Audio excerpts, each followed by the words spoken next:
my sleepy fellows. I am here to help you sleep. Before we begin, let me know when and where are you watching from. Let's begin. The Edwardian era, spanning the brief but transformative years from 1901 to 1910, remains one of history's most fascinating periods of contrast. It was an age of immense prosperity for some, a time when the British Empire stretched across the globe, and the upper classes enjoyed unprecedented luxury. Yet beneath this gilded surface lay a reality of profound hardship, particularly when the cold months descended upon the land. The winters of the Edwardian period were not merely inconvenient.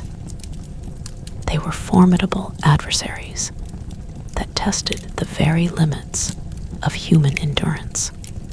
Before the age of central heating, before double-glazed windows and synthetic insulation, before the convenience of supermarkets and weather forecasts, the people of this era faced the brutal cold with a resourcefulness that modern generations can scarcely comprehend. This is the story of how they survived, how they kept their homes warm, their bodies protected, their families fed, and their spirits intact through the long, dark months when winter held the country in its icy grip. It is a tale of ingenuity and tradition, of community solidarity and individual determination, of the profound connection between human beings and the elemental forces that shaped their daily existence. To understand how Edwardians survived the winter, one must first understand the nature of the homes they inhabited. The Edwardian house, whether a grand country manor or a modest terraced dwelling in an industrial city, was fundamentally ill-equipped for the cold by modern standards.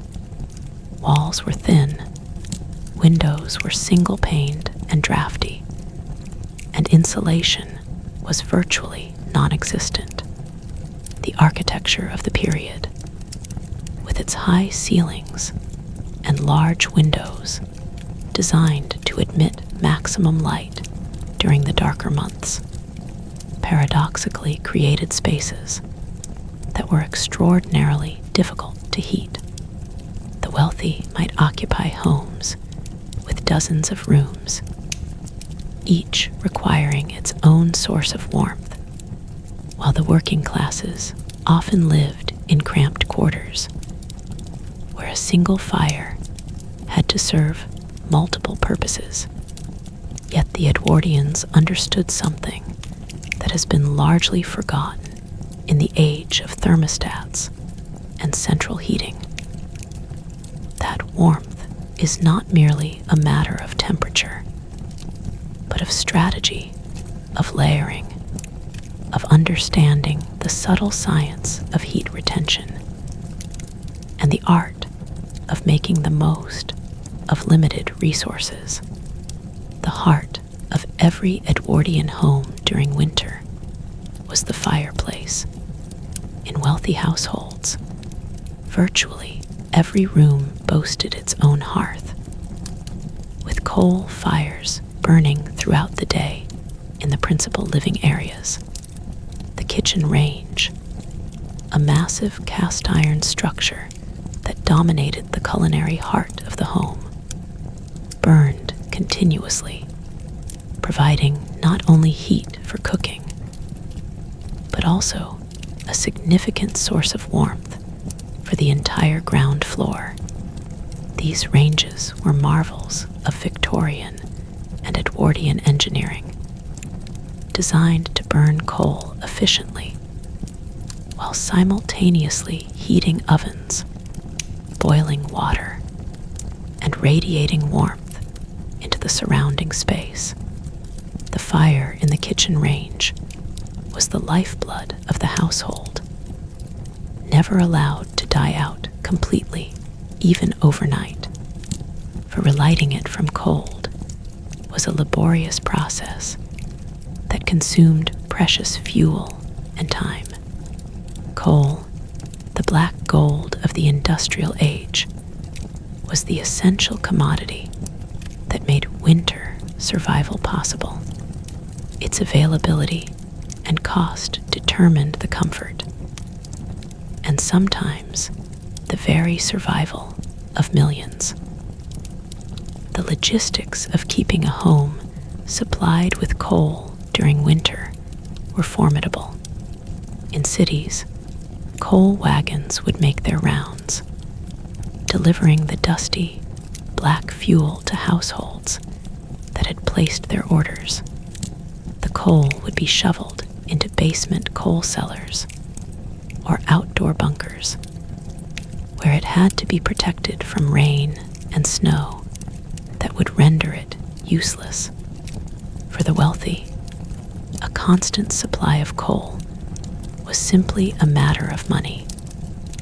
They could afford to keep fires blazing in multiple rooms throughout the day and night. But for the working classes, coal was a precious commodity to be used sparingly.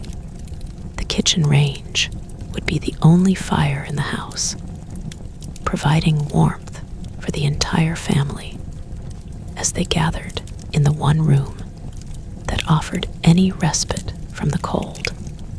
Bedrooms would remain unheated, the chill of the night air penetrating through thin walls and single-glazed windows. The wealthy might have fires lit in their bedrooms for a short time before retiring, but even they would not keep them burning through the night. The risk of chimney fires and the sheer expense of fuel made continuous overnight burning impractical for all but the most extravagant. The inefficiency of the open coal fire was something the Edwardians understood intimately, though they had no choice but to accept it. The vast majority of the heat generated by an open fire disappears up the chimney, drawn out by the natural draft that is essential to keep the fire burning. The Edwardians could not change the physics of combustion, but they could and did develop strategies to maximize the benefit of every lump of coal. Fire screens, for instance, were not merely decorative objects, but practical tools for reflecting heat back into the room. These screens, often made of polished brass or metal, would be placed in front of the fire when it was not being directly observed, reflecting the radiant heat that would otherwise have been absorbed by the walls or lost through the windows. The placement of furniture was carefully considered. Chairs and sofas would be arranged in a semicircle around the fire, creating a warm enclave where the family could gather. The closer one sat to the fire, the warmer one would be. But there was also a social hierarchy at play. The head of the household would occupy the warmest seat, while children and servants would be positioned further from the blaze. The preparation for winter began long before the first frost. As autumn drew to a close, households across the country would undertake the annual ritual of winterproofing their homes. Chimneys would be swept, a dirty and dangerous job performed by the professional chimney sweep to ensure that the passage for smoke was was clear, and that the risk of chimney fires was minimized for lesser-used fireplaces, particularly those in spare bedrooms or formal reception rooms that would only be used during the winter social season. The Edwardians would employ various methods to prevent cold drafts from descending the chimney. Inflatable chimney balloons or thick fabric wadding would be inserted into the chimney opening, effectively sealing the fireplace and preventing the icy air from rushing down into the room. This simple but effective measure could make a significant difference to the comfort of a room, reducing the chilling drafts that would otherwise seep through every crack and crevice. The attic or loft was another crucial area for winter preparation in the Edwardian understanding of heat dynamics. They may not have had the precise knowledge of modern building science, but they understood intuitively that heat rises and that a poorly insulated roof would allow precious warmth to escape, while the materials available to them were limited compared to modern fiberglass or foam insulation. They made use of what they had. Layers of old newspapers, straw, or even sawdust might be spread across the attic floor to provide some measure of insulation. In more prosperous households, purpose-made insulation materials, such as mineral wool or even shredded paper treated with fire retardant, might be used. The goal was simple: to trap as much heat as possible within the living spaces below, reducing the amount of coal that would need to be burned to maintain a comfortable temperature. It was a constant battle against the elements, a war of attrition in which every small improvement in efficiency could make a meaningful difference to the family's comfort and their fuel bills. The Edwardian approach to winter warmth extended beyond the home to the very clothes they wore. The principle of layering, so fundamental to modern cold weather dressing, was second nature to the Edwardians. They understood that trapped air between layers of clothing provided insulation.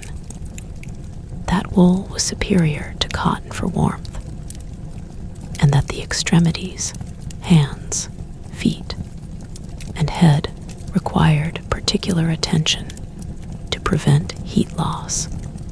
The typical Edwardian winter outfit began with a garment known as a combination, a one-piece undergarment that covered the arms, trunk, and legs.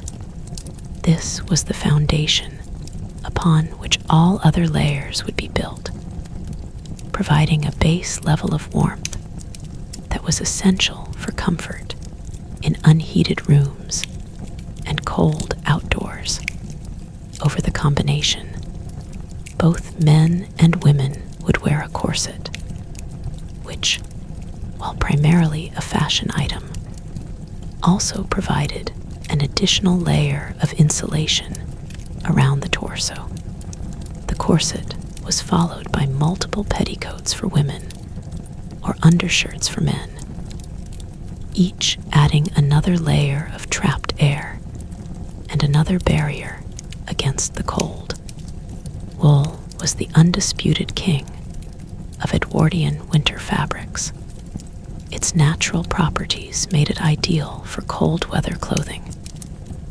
It trapped air effectively, it was breathable, and it remained warm even when damp. The wealthy could afford the finest merino wool, soft and luxurious against the skin, while the working classes made do with coarser, heavier wools that were nevertheless effective at providing warmth.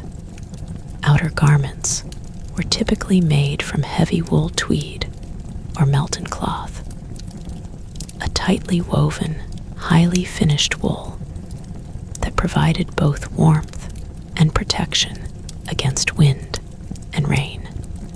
These overcoats were substantial garments, often lined with additional wool for extra insulation. For the truly affluent, coats might be lined with fur or feature fur collars, providing the ultimate in winter luxury. But fur was not merely a status symbol. It was genuinely functional, providing unparalleled warmth in the bitterest conditions. The importance of accessories in Edwardian winter dress cannot be overstated. Hats were worn by everyone, regardless of gender or social class. For men, the typical winter hat was a felt fedora or a bowler, while women favored elaborate millinery creations that might include fur, feathers, or velvet. The hat was not merely a fashion statement. It was a practical necessity, preventing the loss of body heat through the head, which the Edwardians understood to be a significant source of heat loss. Gloves were another essential accessory, protecting the hands from the biting cold. For women who needed to keep their hands particularly warm, the muff was the accessory of choice. A muff was a cylindrical tube of fur or thick cloth, open at both ends, into which the hands could be inserted. It was far warmer than gloves alone, providing a shared pocket of warmth for both hands. Muffs were especially popular among women of all classes, as they could be made from a variety of materials to suit different budgets. Footwear was perhaps the most critical element of winter clothing, for cold and wet feet could quickly lead to illness and misery. Edwardian winter boots were substantial affairs, typically made of thick leather and often lined with wool or fur. For women, the walking boot was the standard winter footwear, featuring a sturdy sole and a low heel that provided stability on slippery surfaces. The boots would be worn over thick woolen stockings, providing yet another layer of insulation. The wealthy might own multiple pairs of boots, allowing them to change into dry footwear if one pair became wet. For the working classes, however, a single pair of boots had to last through the entire winter, and keeping them dry and in good repair was a constant challenge. Waterproofing was achieved through the application of various treatments. Dubbin, a mixture of beeswax and oil, was a common choice, as was tallow or even neatsfoot oil.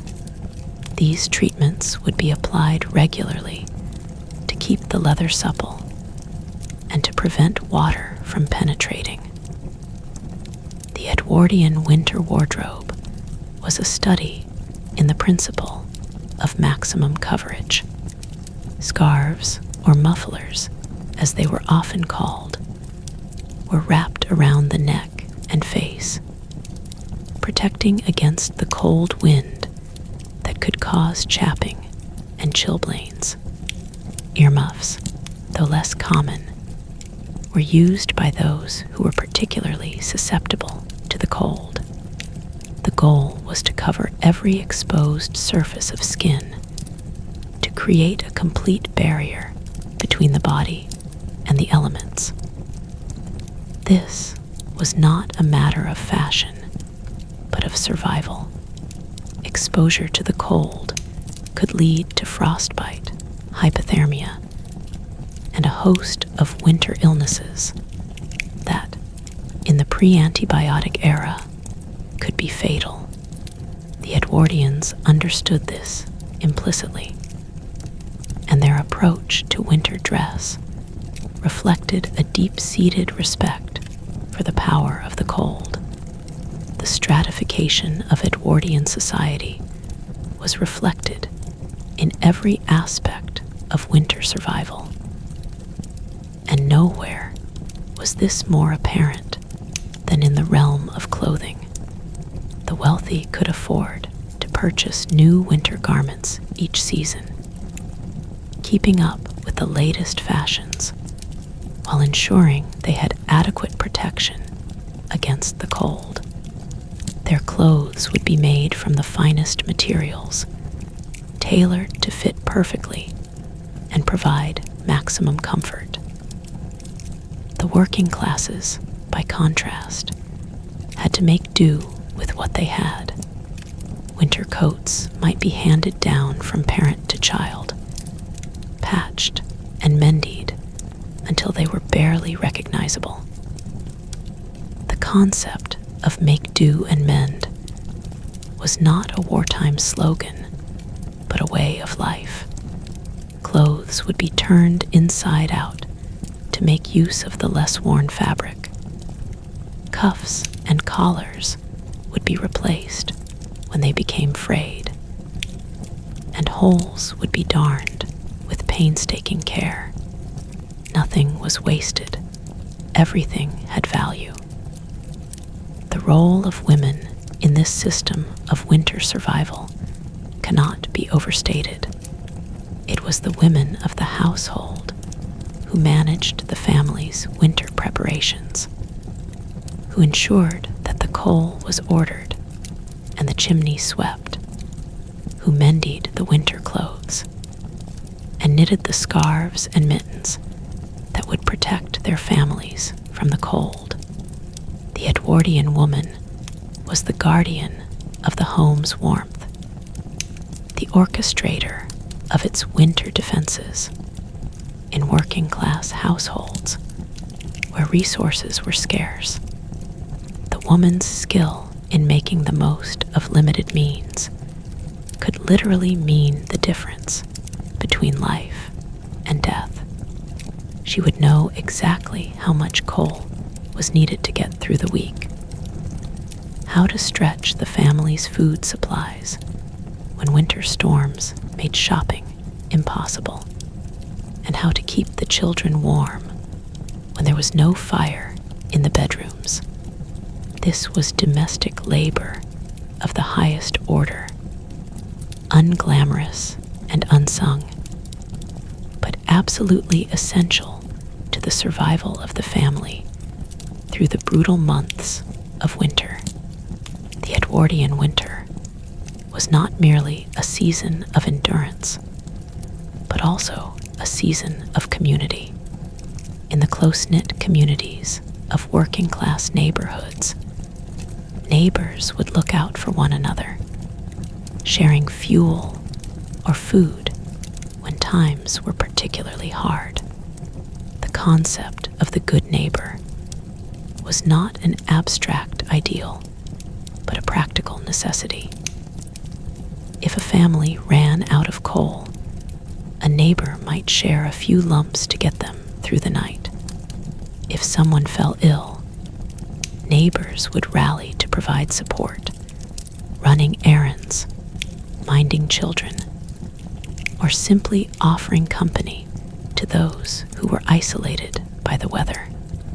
This communal spirit was one of the great strengths of Edwardian society, a recognition that in the face of nature's power, individual survival was intertwined with the survival of the community as a whole.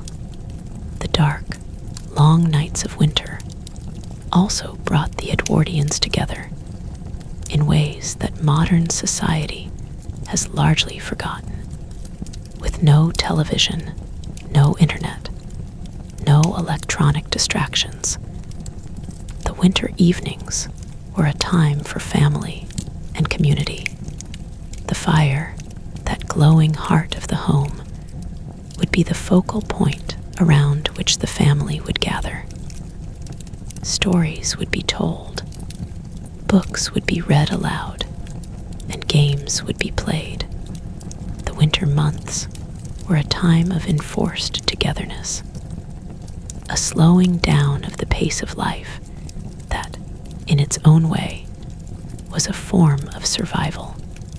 The Edwardians understood that the winter was not just something to be endured, but something to be lived through together, that the bonds of family and community were as important to survival as the warmth of the fire. The Edwardian winter was a harsh teacher, but it taught lessons that have been largely forgotten in the age of central heating and synthetic fabrics. It taught the value of preparation, the importance of community, the art of making do with limited resources. It taught that survival is not just a matter of physical endurance, but of mental resilience, of finding joy and meaning even in the darkest and coldest of times. The Edwardians faced the winter with a stoicism and resourcefulness that is humbling to contemplate, a determination to endure and even to thrive in the face of nature's power. Theirs was a world in which the seasons mattered, in which the rhythm of life was dictated by the weather, in which survival depended not on technology, but on ingenuity, tradition, and the strength of human community. The legacy of the Edwardian winter lives on in the traditions and practices that have been passed down through the generations, in the stories and memories that continue to shape our understanding of what it means to face the cold. The Edwardians may be long gone, but the lessons they learned through their struggle with the winter remain relevant, a reminder that human beings are capable of remarkable resilience when faced with adversity. As we settle into our centrally heated homes, wrapped in our synthetic fleeces, and insulated from the cold in ways the Edwardians could never have imagined, it is worth pausing to remember the generations who came before us, who faced the winter with nothing but their wits and their courage, and who found ways not just to survive, but to live. The winter was a formidable adversary, but the Edwardians met it head-on, armed with coal and wool, with community and tradition, with the determination that has always been the hallmark of the human spirit in the face of nature's power. The resilience of the Edwardian spirit, however, was not merely a matter of warm hearths and sturdy wool. It was deeply rooted in the very rhythms of the natural world and the patterns of daily life that the winter imposed upon them.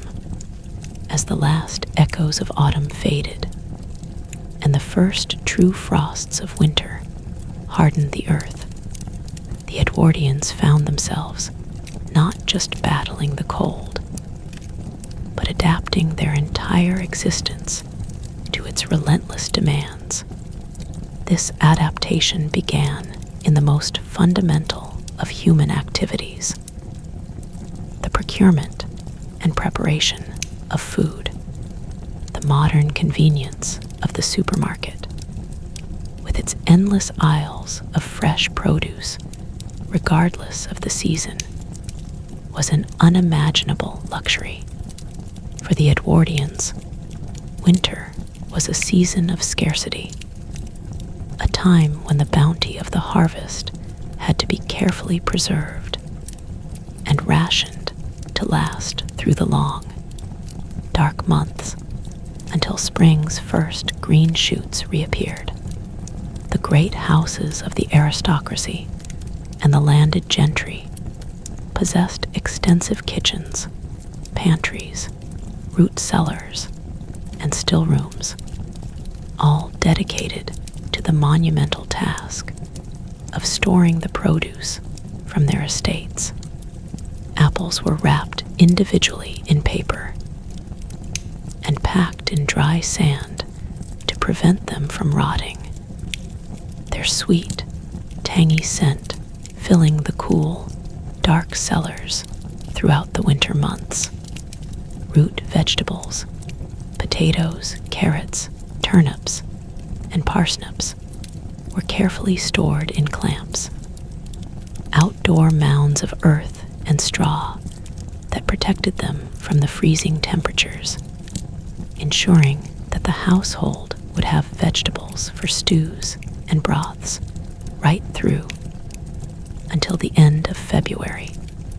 Onions and garlic were hung in plaited strings from the rafters of the kitchen or pantry, their papery skins drying in the warm air from the range, while hams and sides of bacon were cured, smoked, and hung in the larder, their preservation a testament to the ancient arts of salting and smoking that had been practiced for centuries.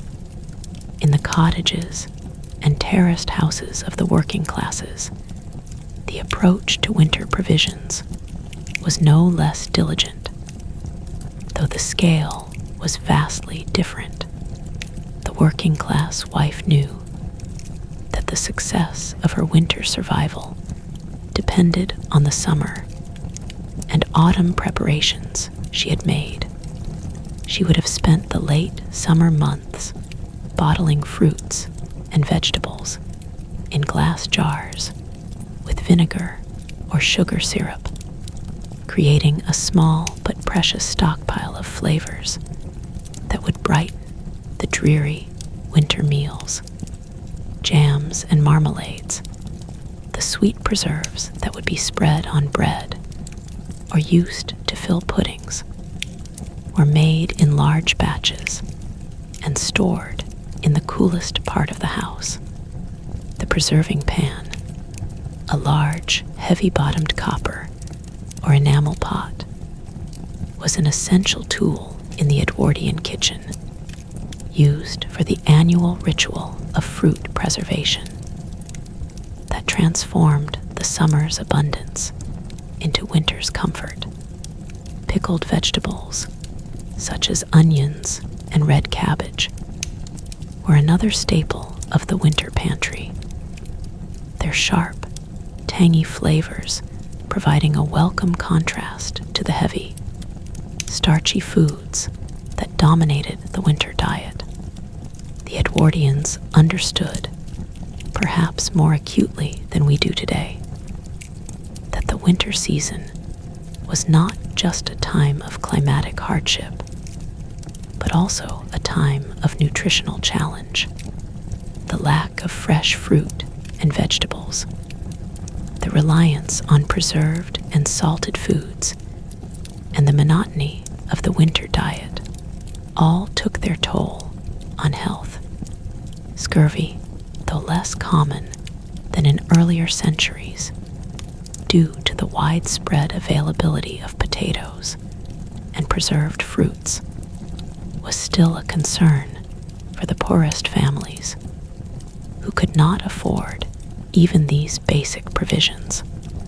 The wealthy could afford imported fruits, oranges, and lemons from Spain, apples from France, But for the average Edwardian, the winter diet was a study in practicality and necessity, built around the staples of bread, potatoes, cheese, and the occasional piece of salted meat. The weekly routine of the Edwardian household during winter was dictated by the cold in ways that seem almost unimaginable in the modern age.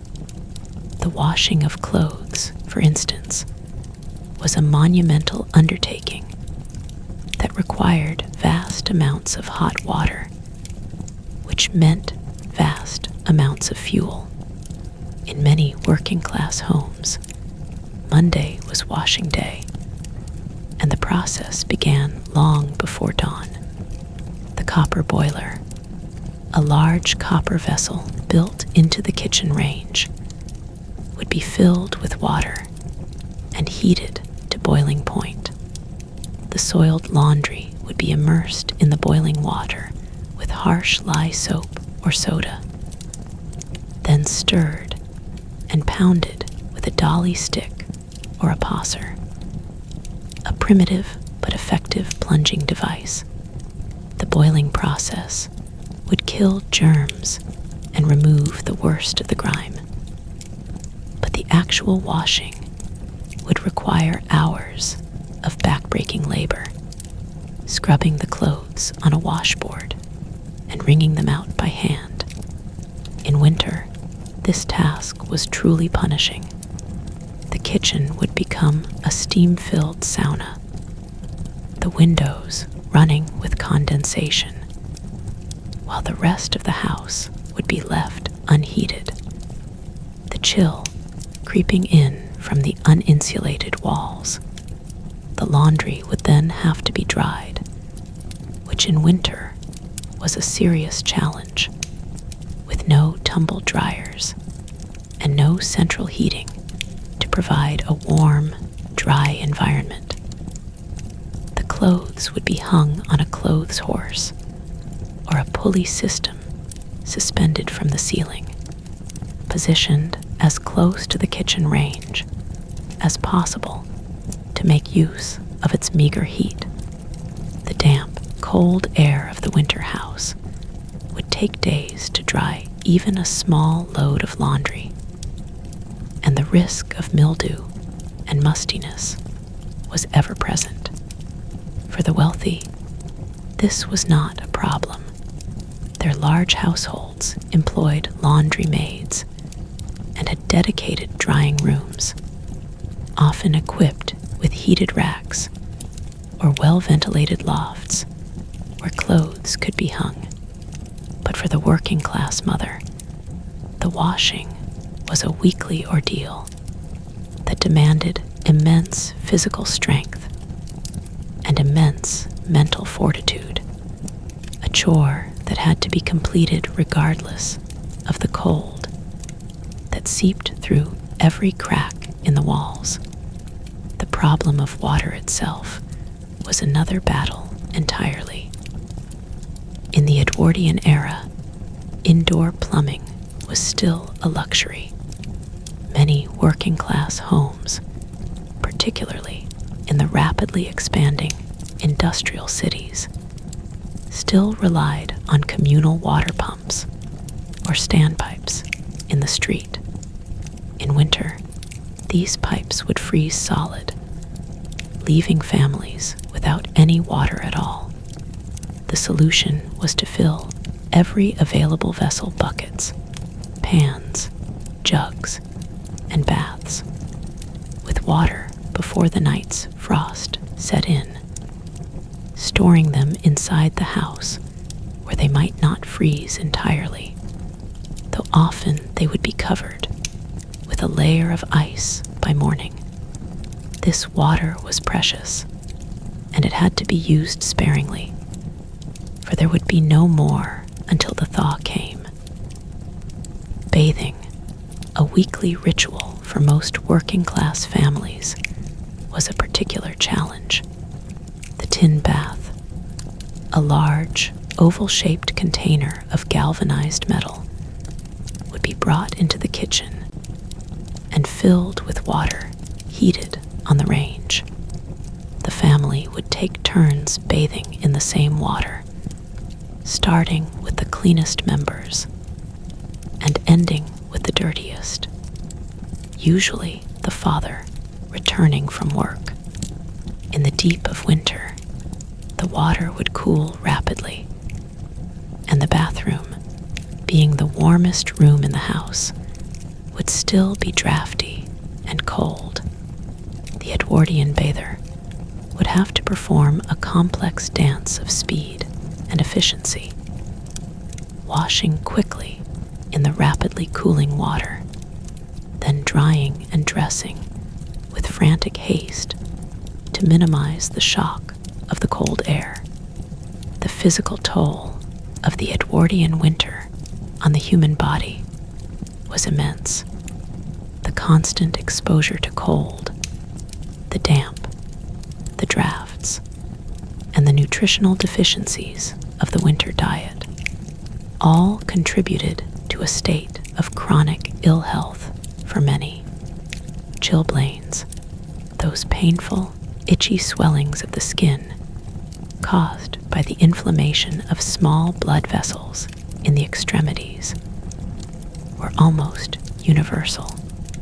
They affected the fingers, toes, ears, and nose, causing burning, itching, and a painful sensitivity to touch. For those who worked with their hands, such as seamstresses, laundry maids, or factory workers, chilblains could be a debilitating condition, making it excruciatingly painful to perform even the simplest tasks. The home remedies for chilblains were varied and often desperate. Some soaked their hands and feet in warm water with salt or mustard, while others applied a paste of bread and milk, or even applied raw onions or leeks, believing in their drawing properties. The wealthy, with their heated homes and superior diets, suffered far less from this affliction. But for the poor, it was a regular and much dreaded part of the winter experience. Colds, influenza, bronchitis, and pneumonia were the great killers of the Edwardian winter. In the absence of antibiotics, a simple chest infection could quickly turn fatal, particularly for the very young, the very old, and those already weakened by a lifetime of hard labor and poor nutrition.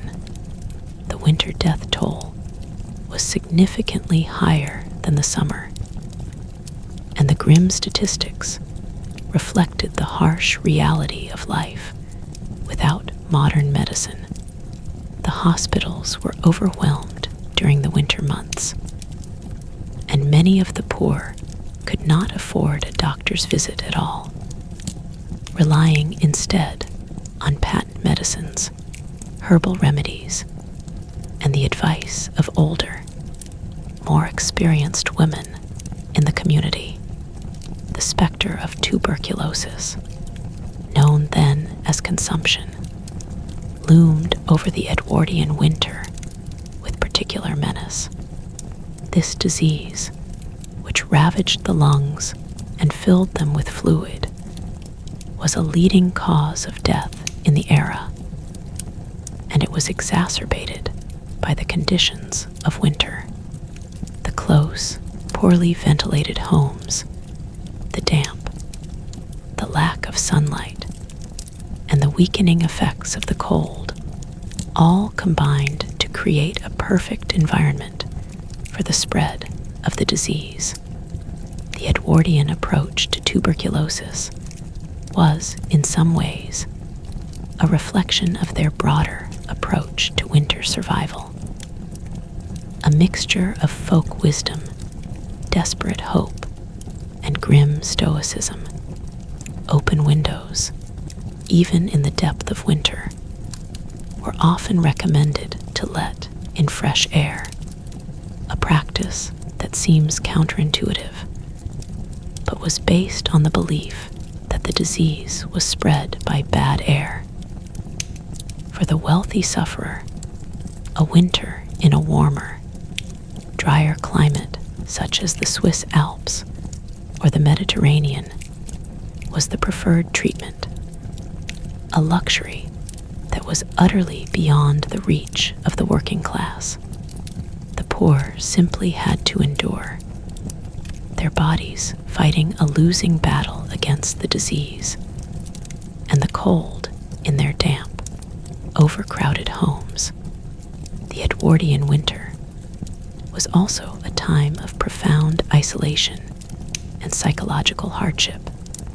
The long, dark nights, the confinement to the home, and the monotony of the winter diet all took their toll on the human spirit. Seasonal affective disorder, though not a recognized medical condition at the time, was a very real experience for many, particularly those who lived in the northern cities, where the winter days were exceptionally short and gloomy. The lack of sunlight, the gray skies, and the endless rain or snow created a pervasive sense of melancholy and lethargy that seemed to sap the strength and vitality of the population.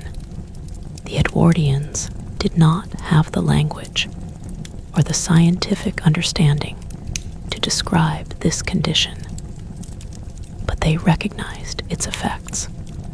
They called it the winter blues or the spleen, and they sought to combat it through social gatherings, music, and the simple act of lighting a fire and drawing the curtains against the darkness.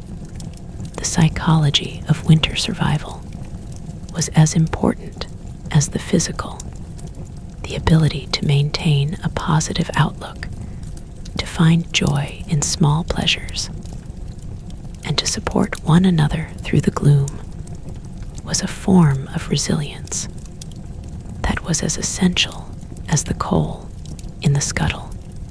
The Sunday roast, with its associated ritual of family gathering, and the warm smell of roasting meat filling the house, was a psychological bulwark against the grayness of the week. The church, too, played a crucial role, providing a warm, welcoming space where communities could gather, sing hymns, and share in the comfort of collective worship.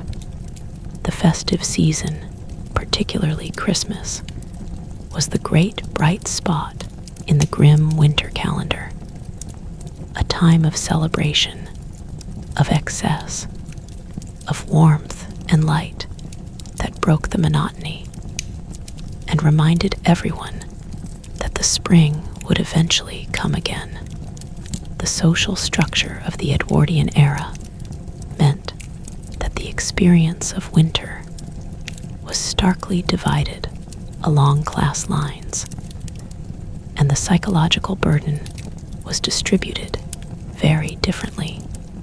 For the wealthy, winter was a season of social display and engagement, a time when the London season would resume, and the great houses of the country would host balls, dinners, and shooting parties. Their winter was cold, certainly, but it was a cold that was kept at bay by the constant labor of servants, the endless burning of coal, and the insulation provided by their wealth. The psychological pressure they faced was not the pressure of survival, but the pressure of maintaining appearances, of ensuring that their social obligations were met, and of managing the immense logistical complexity of their households. For the working classes, however, the psychological burden was far heavier. The struggle to keep the family warm and fed, the constant worry about illness and unemployment, the grinding monotony of the winter routine. These were pressures that could, and often did, break the spirit. Domestic violence, alcoholism, and depression were all exacerbated by the winter months. As the confinement and stress of the cold season created a pressure cooker of tension and despair, the role of the pub, or the public house, was significant in this context, providing a warm, welcoming space where men could escape the cold and the confines of their homes for a few hours. The pub was a social safety valve, a place where friendships were forged and community ties were strengthened. But it was also a source of temptation for those who would seek to drown their sorrows and forget their troubles in drink. The education of children during the Edwardian winter was also a significant challenge. The schools, many of which were ill-heated and drafty, were places of genuine misery for children who were already suffering from the cold at home. The school children would sit in rows, their fingers numb with cold, trying to grip their pencils and learn their lessons, while the winter wind howled through the cracks in the walls. The teachers, who were paid meager wages and often had to supplement their income with other work, faced the challenge of keeping a class of shivering, distracted children attentive and engaged. The truancy rates would spike in the winter months as children stayed home to help their mothers, to keep warm by the fire, or simply because they were too ill to attend. For the poorest families, the need for the children to contribute to the household income meant that many were sent out to work in factories or as street sellers, regardless of the weather. The children who worked in the textile mills or the coal mines faced the worst of the winter conditions, laboring in cold, damp environments that damaged their health and stunted their growth. The campaign for compulsory education, which had been gathering pace in the late Victorian era, had established the principle that all children should attend school, but the enforcement of these laws was lax, particularly in the winter months when the survival of the family took precedence over the education of the child.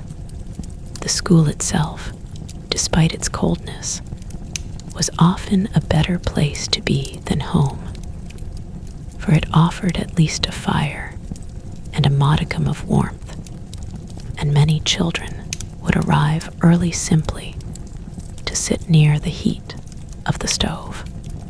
The ritual of the school fire, the gathering around the stove for the morning prayers, or the singing of a hymn, was a small but significant act of communal warmth that helped to mitigate the misery of the winter day. The Edwardian winter had a profound impact on the infrastructure of the nation. The transport system, which relied heavily on steam and horses, was particularly vulnerable to the effects of snow and ice. The railways, which were the lifeblood of the nation's economy, faced constant disruption as snowdrifts blocked the lines and frozen points prevented the trains from switching tracks. The railway companies employed thousands of men to clear the lines, using shovels, plows, and even steam-powered snowplow to keep the trains running. The snowplow, a massive wedge of steel that would be attached to the front of a locomotive, would be sent out first to clear the tracks, followed by the passenger trains that were often running hours behind schedule. The carriages themselves were poorly heated, with only a small stove at the end of the carriage to provide warmth.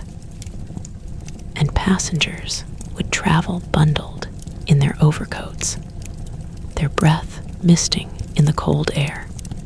The roads were even worse, often becoming impassable rivers of mud in the autumn rains, and then treacherous sheets of ice in the winter frosts. The horse-drawn omnibuses, the primary form of public transport in the cities, would be fitted with special chains on their wheels to grip the ice. But even then, accidents were frequent. The horses themselves, those noble, tireless animals that powered the Edwardian city, faced a brutal life in the winter streets. They would be covered in blankets to protect them from the cold, and their hooves would be shod with frost nails to prevent them from slipping. The work of the cabbie, the carter, and the delivery man was a hard and perilous one, spent entirely in the open air, braving the wind and the snow. The carter would be covered in layers of clothing, his face wrapped in a scarf, his hands protected by thick gloves that still could not prevent the numbness that crept into his fingers as he handled the frozen ropes and harnesses. The horses, too, were often the victims of the winter. They would fall on the ice and break their legs. They would be starved of water when the troughs froze, and they would work until they collapsed from exhaustion in the cold, their breath coming in great, frosty clouds. The rural communities faced a winter that was both gentler and harsher than that of the cities. The countryside, blanketed in snow, was a place of profound silence, a world where the only sound was the crunch of footsteps and the occasional call of a bird. The isolation of the rural farmhouse was, in some ways, a protection, for the farm families were self-sufficient to a degree that the urban dwellers could not be. They had their own livestock for meat, milk, and eggs. They had their own vegetable gardens, and they had their own wood for fuel. But this self-sufficiency came at a price.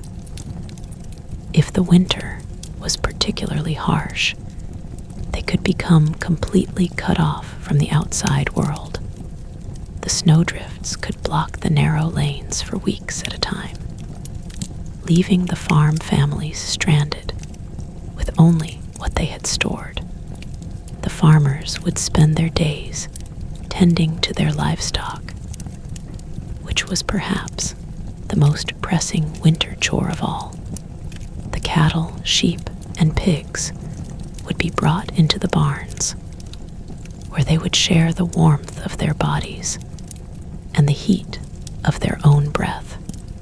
The farmer would have to ensure that the animals had enough hay and silage to see them through the winter, and he would have to break the ice on their water troughs several times a day.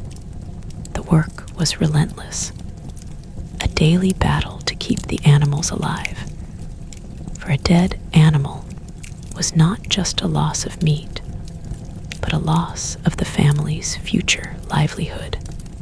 The rural winter was a time of great hardship, but it was also a time of great community bonding. The farmers would gather to help one another, to share the burden of a particularly heavy snowfall, to bring in the hay, to mend the roofs. There was a sense of collective responsibility that was born of necessity, an understanding that in the face of nature's power, no man could survive alone. The edge of the winter season brought with it its own unique set of rituals and traditions, practices that had been passed down through the generations, and that served to punctuate the long, dark months with moments of light and color. The festival of Christmas was, as it remains today, the great celebration of the winter. But the Edwardian Christmas was a far more rustic and intimate affair than our modern commercial extravaganza. The preparations for Christmas would begin weeks in advance, with the house being thoroughly cleaned and decorated with greenery, holly, ivy, and mistletoe that was gathered from the countryside. The kitchen would be a hive of activity, with puddings, cakes, and mince pies being made in enormous quantities to feed the family and the servants, and to give as gifts to the poor. The Christmas pudding would be stirred by every member of the family, a tradition that ensured that everyone would have good luck in the year to come, and the stirring would be done with a silver spoon, a symbol of wealth and prosperity. The Christmas dinner was the centerpiece of the celebration, a meal that was almost always centered around a roast goose, or for the wealthy, a roast turkey. The bird would be stuffed with forcemeat, surrounded by sausages, bacon, and roast potatoes, and served with a rich, dark gravy and a selection of winter vegetables. The pudding would be brought to the table flaming with brandy, a spectacular and dramatic conclusion to the feast.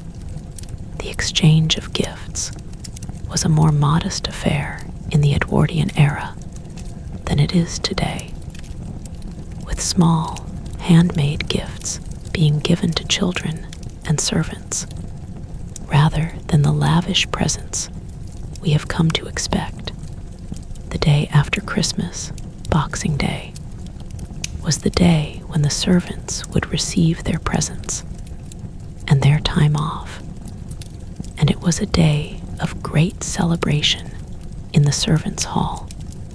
The Christmas season continued through to the 12th night, the feast of the Epiphany, with parties and dances, and the performance of traditional mummers' plays, a continuation of the ancient pagan traditions that had been absorbed into the Christian celebration.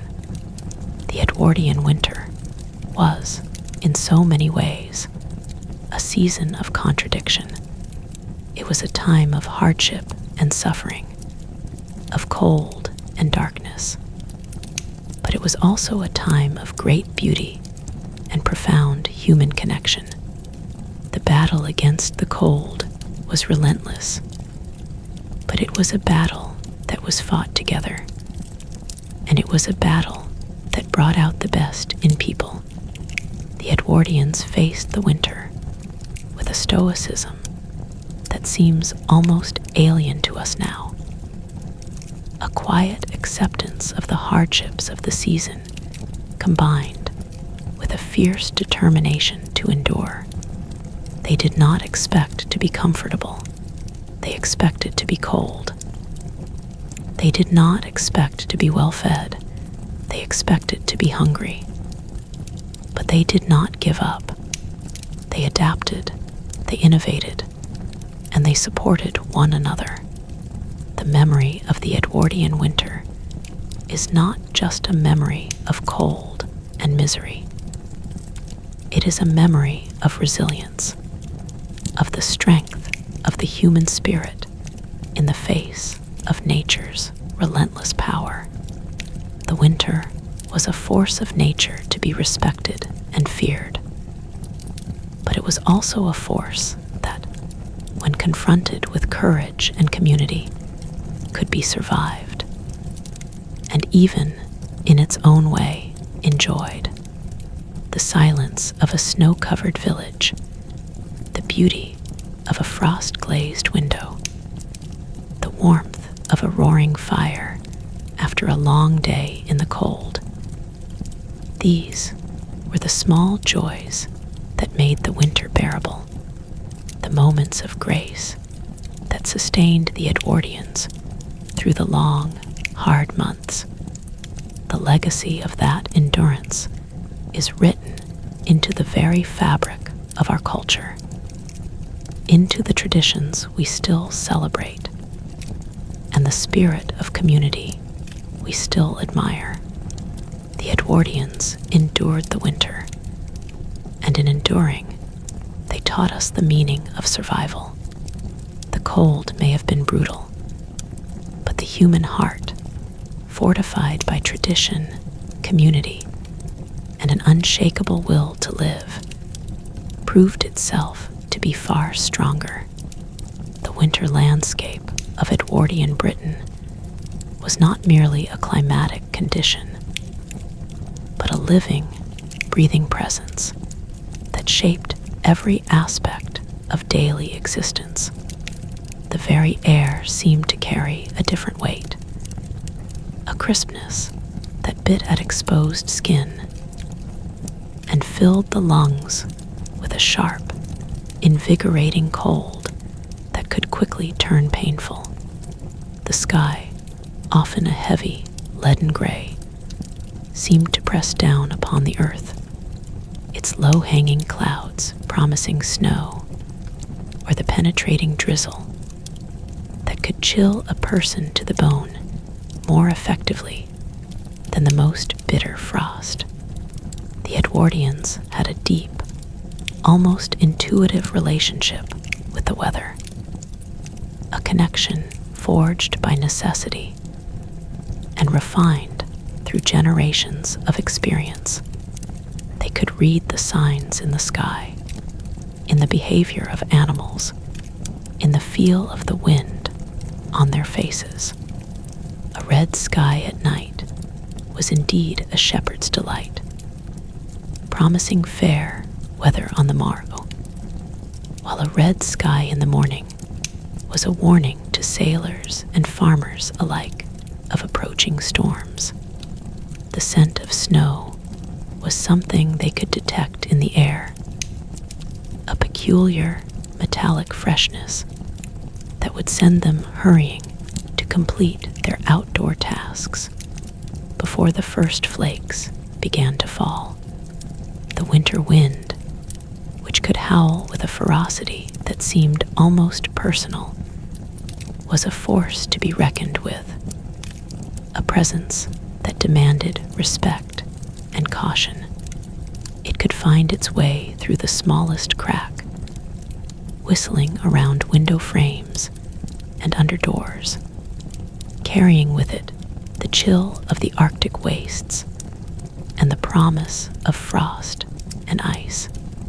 The soundscape of the Edwardian winter was a world of its own, a symphony of creaks, groans, and the soft, muffled silence of snowfall. The crackling of the coal fire was the constant, comforting bass note that underpinned all other sounds, a rhythm of warmth and security that was the auditory signature of the season. The hiss and sputter of a kettle on the range, the gentle clink of a poker against the grate, the soft whisper of wool against wool as people moved about in their heavy winter clothing. These were the familiar sounds of the winter home, sounds that spoke of shelter and survival. Outside, the sounds were harsher, the crunch of footsteps on frozen ground, the distant rumble of a cart's iron-rimmed wheels on the icy cobbles, the shouted warnings of carmen, and the cries of street sellers trying to make a living in the bitter cold. The silence of a heavy snowfall was perhaps the most remarkable sound of all, a profound quiet that seemed to absorb all noise, muffling the world in a soft, white blanket that transformed the familiar landscape into something alien and beautiful. This silence was both a blessing and a burden. It was a relief from the constant clamor of the city, but it was also an omen of isolation, a sign that the world beyond the window was becoming inaccessible, that the community was being cut off from itself.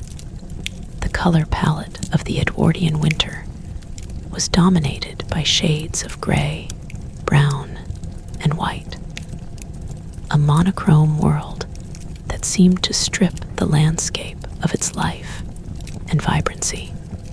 The bare branches of the trees, black against the pale sky, formed intricate patterns like the veins on the back of an ancient hand. The fields, turned to mud by the autumn rains, were now frozen into hard, rutted furrows. Their rich, dark earth transformed into a brittle, unyielding surface. The skies were a study in gray, ranging from the light, milky gray of a cloudy day to the deep, bruised purple gray of an approaching storm. The houses, which in summer were softened by the green of ivy and the bright colors of window boxes, now stood stark and bare, their brick and stone rendered in tones of ochre and slate. The only splashes of color were the bright red of the post boxes, the green of the holly wreaths at Christmas, and the warm, golden glow of the fires that flickered in the windows, like beacons of hope in the gathering gloom. This was a world of stark contrasts, of light and shadow, of warmth and cold, of life and the threat of death. The Edwardians lived in a world that was far more visually austere than our own, a world where the colors of nature were muted, and the artificial colors of modern life did not yet exist. They found beauty in this austerity, in the delicate tracery of frost on a window pane, in the way the low, winter sun cast long, dramatic shadows across the snow-covered fields, in the simple, perfect geometry of a snowflake. Their aesthetic sensibilities were shaped by this environment, by the need to find beauty and meaning in a world that could be so cold and so gray. The rhythm of the Edwardian winter day was dictated by the hours of darkness and light. The short days meant that the working day began before the sun had risen and ended after it had set, with the hours of daylight being a precious commodity that had to be used wisely. In the cities, the gas lamps would be lit at dusk, their soft, yellow glow casting pools of light on the pavement and creating a sense of intimacy and safety in the dark streets.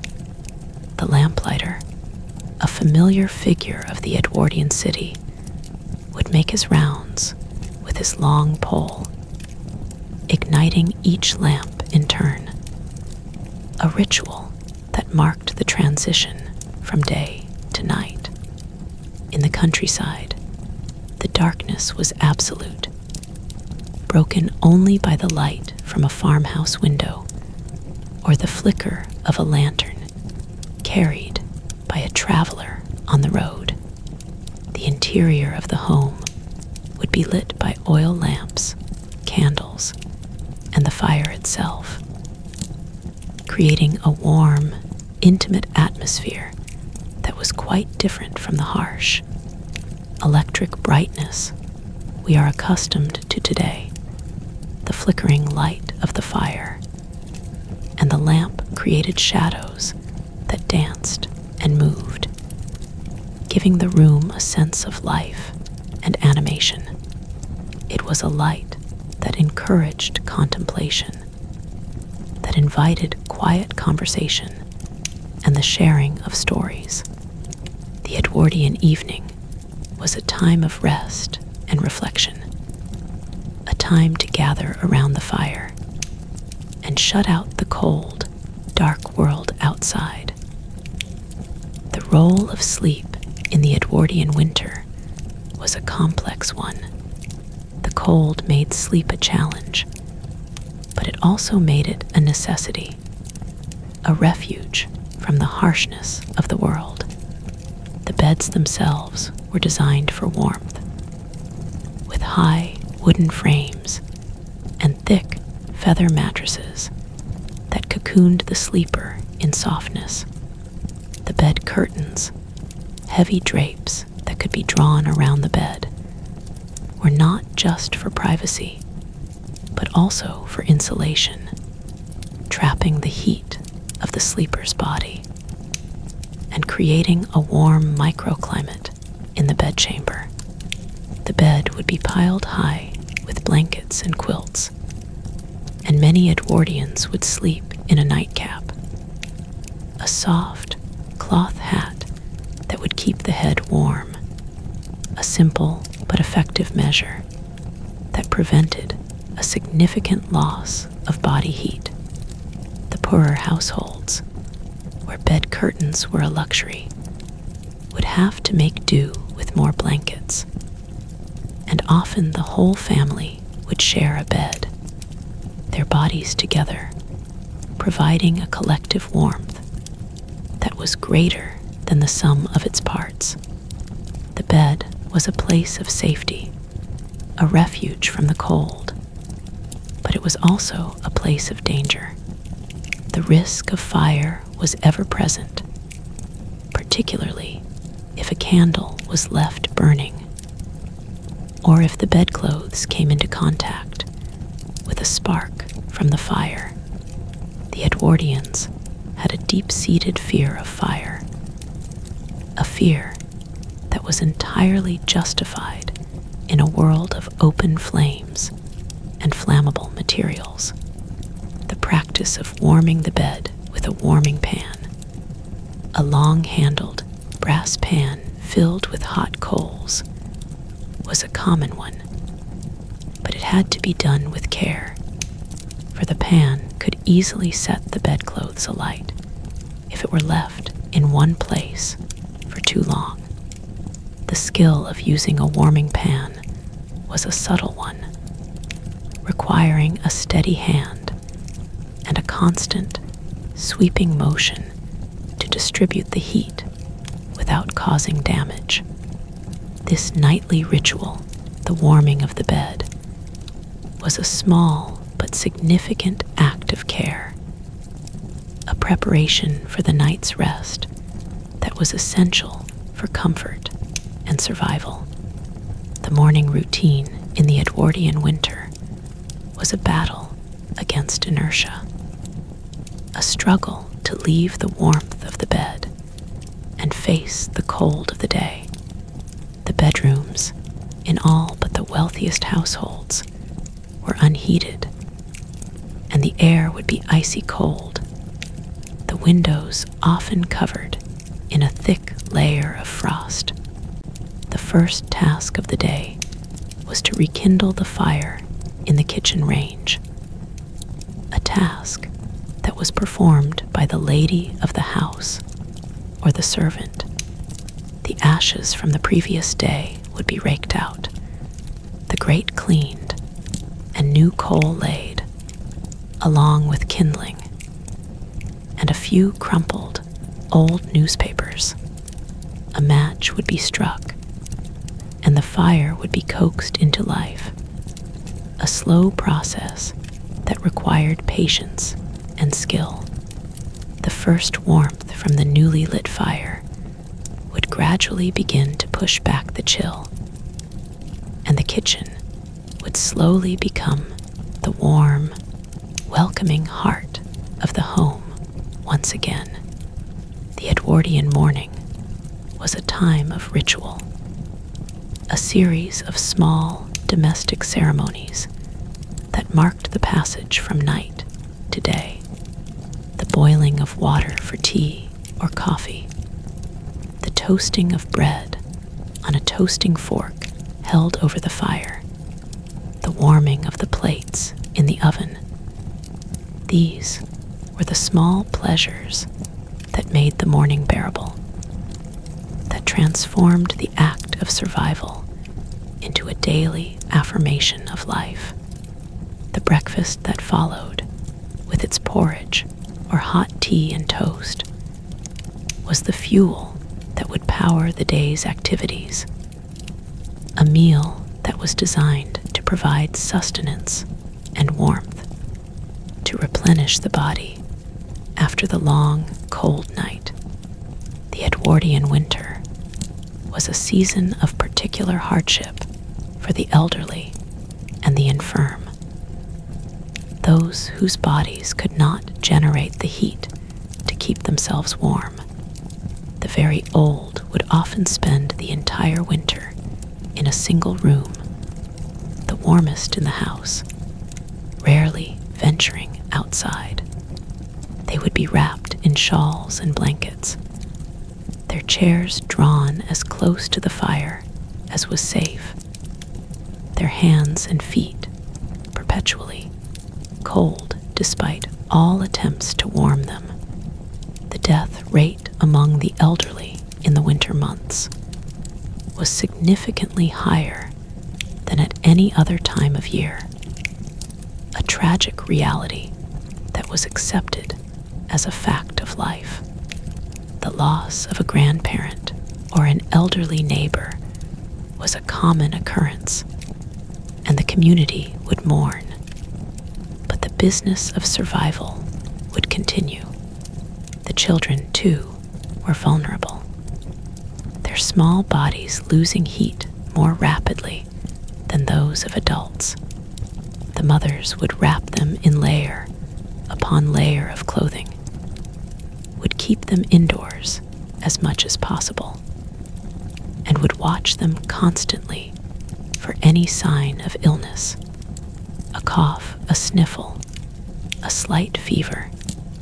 These were the early warning signs that could herald a serious illness, and the mother would be ever vigilant, ready to call the doctor if the symptoms worsened.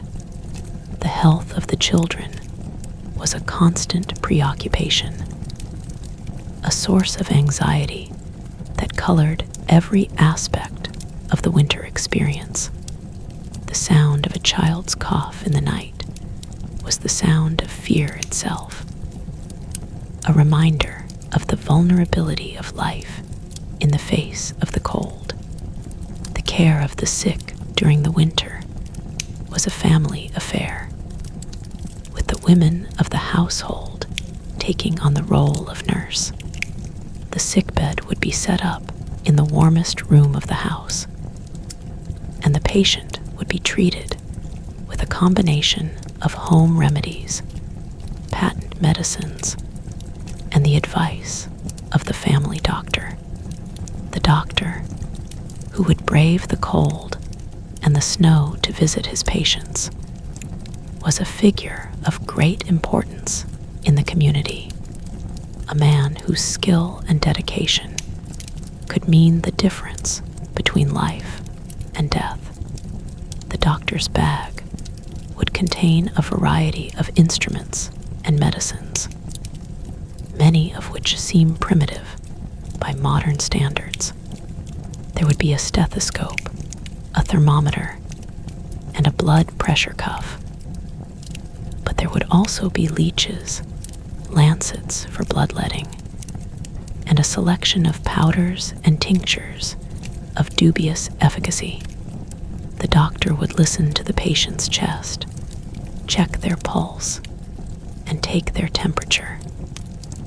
And then he would prescribe a course of treatment that often involved bed rest, nourishing food, and a great deal of hope. The nursing of the sick was a difficult and demanding task, requiring constant attention and physical strength. The nurse would have to tend to the fire, keep the patient warm and comfortable, administer the medicines, and provide emotional support. It was a labor of love, a duty that was performed without complaint, a recognition of the fragility of life and the importance of caring for one another in times of need. The patience and endurance required to nurse a sick family member through a long, cold winter were immense, a silent heroism that was rarely acknowledged. But that formed the bedrock of Edwardian society.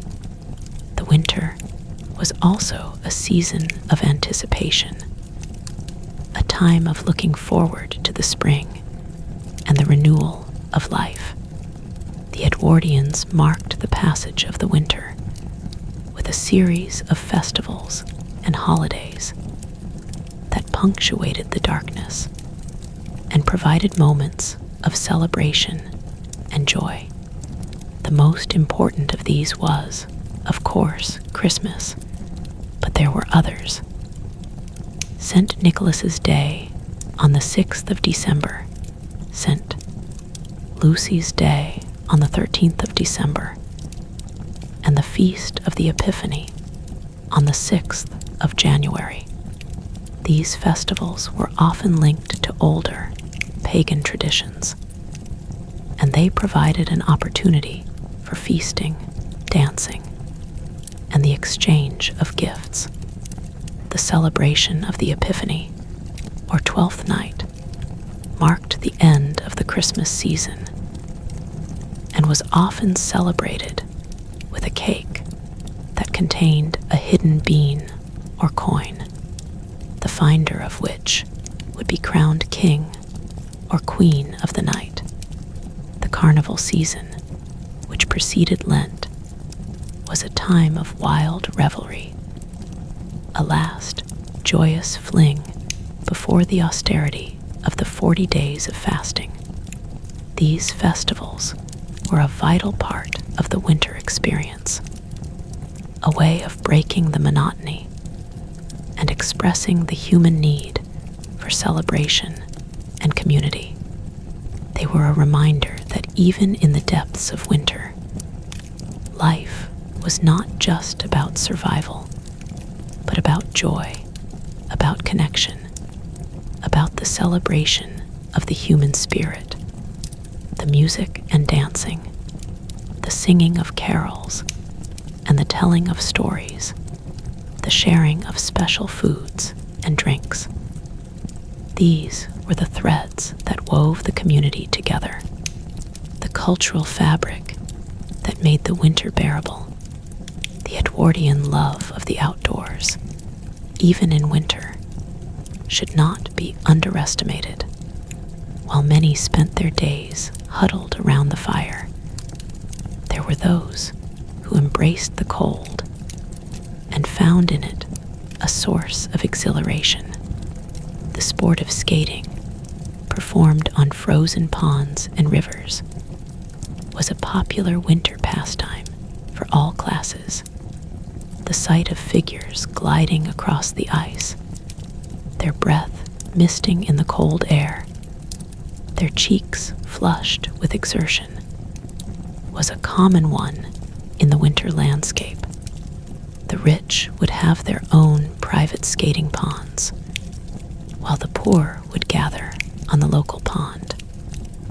A community activity that brought people together in shared enjoyment. The ice skating was not just a leisure activity, but also a social event, a chance to meet friends, to show off one's skill, and to enjoy the beauty of the winter landscape. The heavy wooden snowshoes worn by those who had to walk through deep snow were a common sight, as were the sledges and sleighs that were used for transportation. The sleigh, drawn by a horse adorned with jingling bells, was a particularly elegant form of travel. A graceful, silent glide through the snow-covered landscape that seemed to belong to a fairy tale.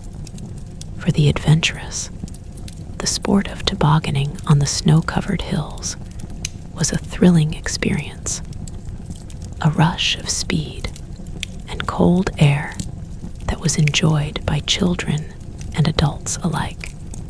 The Edwardians found ways to enjoy the winter, to appreciate its beauty, and to embrace its challenges.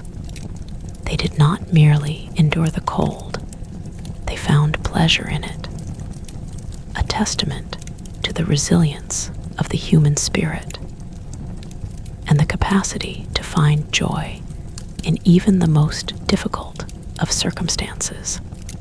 The end of winter, the gradual arrival of spring, was a time of profound relief and renewal. The signs of the changing season were subtle at first. A slight softening of the air, a faint green tinge on the branches of the trees, the sound of birds beginning to sing again. The ice on the ponds would begin to crack, and then the snow would start to melt, and the roads would become rivers of mud once more. The Edwardians would greet these signs with a sense of joy and relief, a feeling that the long ordeal of the winter was finally drawing to a close.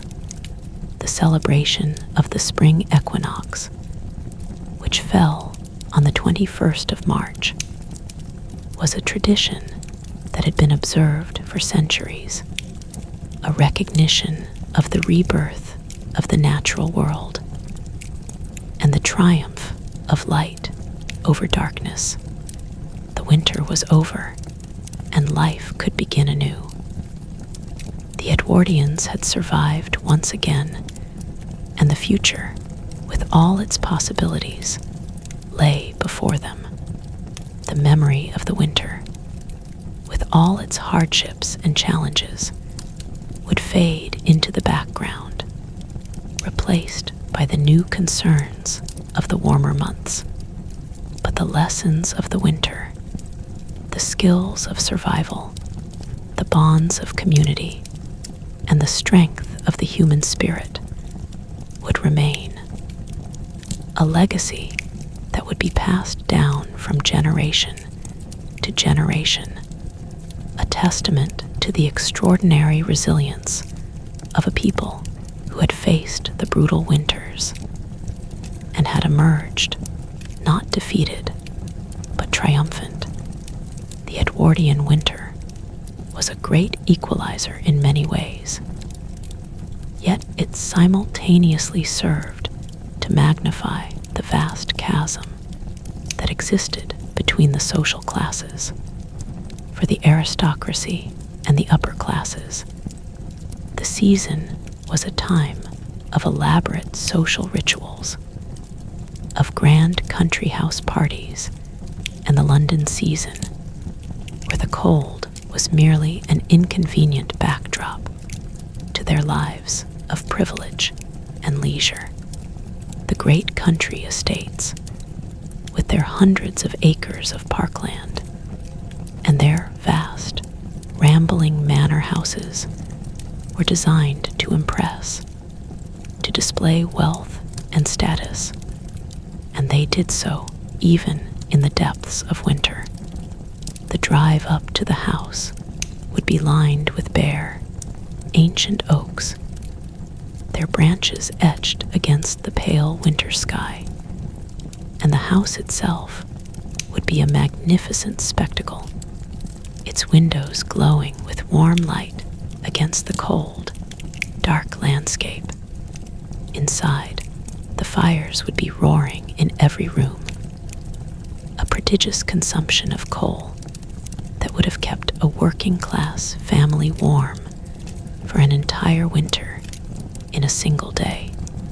The servants, an army of domestic workers, would be constantly on the move, tending to the fires, carrying coal, lighting candles, and ensuring that the family and their guests were never inconvenienced by the cold. The wealthy Edwardian experienced winter from a position of immense comfort, insulated from the worst of its hardships by their wealth and by the labor of others. Yet even they were not entirely immune to the power of the cold, and they too had to adapt, to find ways to make their lives bearable in a world without central heating. The winter season was, for the upper classes, a time of entertainment and social display. The country house party was the pinnacle of the winter social calendar, a gathering of friends and acquaintances who would descend upon the estate for a weekend, or even a week of shooting, hunting, dining, and dancing. The shooting parties were a particular feature of the winter months, a chance for the gentlemen to demonstrate their prowess with a shotgun, while the ladies watched from a safe distance, wrapped in furs and accompanied by their chaperones. The pheasants, which had been carefully reared and fed throughout the year, would be driven from the woods by the beaters. A team of gamekeepers and servants who would flush the birds into the air, where they would be shot by the waiting guns. The sport was a brutal one, a massacre of birds that were essentially sacrificial offerings to the amusement of the wealthy. But it was an accepted part of the Edwardian winter tradition. The bags of game, the piles of dead pheasants, partridges, and hares would be displayed with pride, a tangible evidence of the day's success. The birds would then be sent to the kitchens, where they would be prepared for the evening's dinner, a meal that could consist of a dozen courses, each one a testament to the wealth and sophistication of the household. The interiors of the great houses were designed to be both beautiful and functional in the winter. The drawing rooms and reception rooms would be decorated in rich, warm colors, deep reds, golds, and greens, with heavy curtains made of velvet or damask that would keep out the drafts and add a layer of insulation. The carpets were thick and luxurious, covering the floor from wall to wall, a new and fashionable innovation that added both warmth and comfort. The furniture was generously upholstered with deep, inviting armchairs and sofas that seemed to embrace the sitter. The fireplaces were massive, architectural features in their own right, carved from marble or stone and adorned with ornate mantelpieces. The fire itself would be a roaring blaze, a carefully constructed pyramid of coal and wood that would be tended by a servant throughout the day. The wealthy did not have to worry about the cost of fuel. They could afford to burn as much coal as they needed, and the fires would be kept burning in all the principal rooms from morning until night. The heat, however, was a fickle thing. Even with all this fire, the vast rooms with their high ceilings were difficult to warm, and the occupants would still feel the chill on their faces and hands. They would sit close to the fire, their chairs drawn into its orbit, and they would wear their indoor winter clothes, the heavy silks and velvets that were the fashion of the day. The ladies would wrap themselves in shawls, not just as an accessory, but as a practical necessity. And they would carry small, elegant hand warmers, fur muffs that contained a tiny, heated brick. The evening entertainment in the great houses was an elaborate affair, a ritual that was designed to pass the long, dark hours in a manner befitting their social status. After dinner, the gentlemen would retire to the library or the smoking room for port, brandy, and cigars, while the ladies would withdraw to the drawing room for coffee and conversation. The conversation would revolve around the day's shooting, the latest gossip, and the affairs of state. A polite and civilized exchange that was conducted in low, measured tones. Music was a common feature of the evening, with a lady of the party being persuaded to play the piano or sing, her voice filling the warm, candle-lit room with a sweet, melancholy beauty. The card tables would be set up, and the evening would dissolve into games of bridge or whist. The quiet concentration, broken only by the rustle of cards and the soft clink of coins. The servants would move silently through the room, refreshing the drinks and tending to the fire, their presence unobtrusive but essential. The evening would draw to a close with the serving of a light supper, a last meal before the household retired to bed. The bedrooms, as mentioned, were unheated, and the guests would be provided with bed warmers and extra blankets. But the chill of the night would still be a shock after the warmth of the drawing room. The ritual of the winter evening in the great house was a performance, a carefully choreographed display of civility and grace that served to reinforce the social order and to distract from the inherent discomfort of the cold.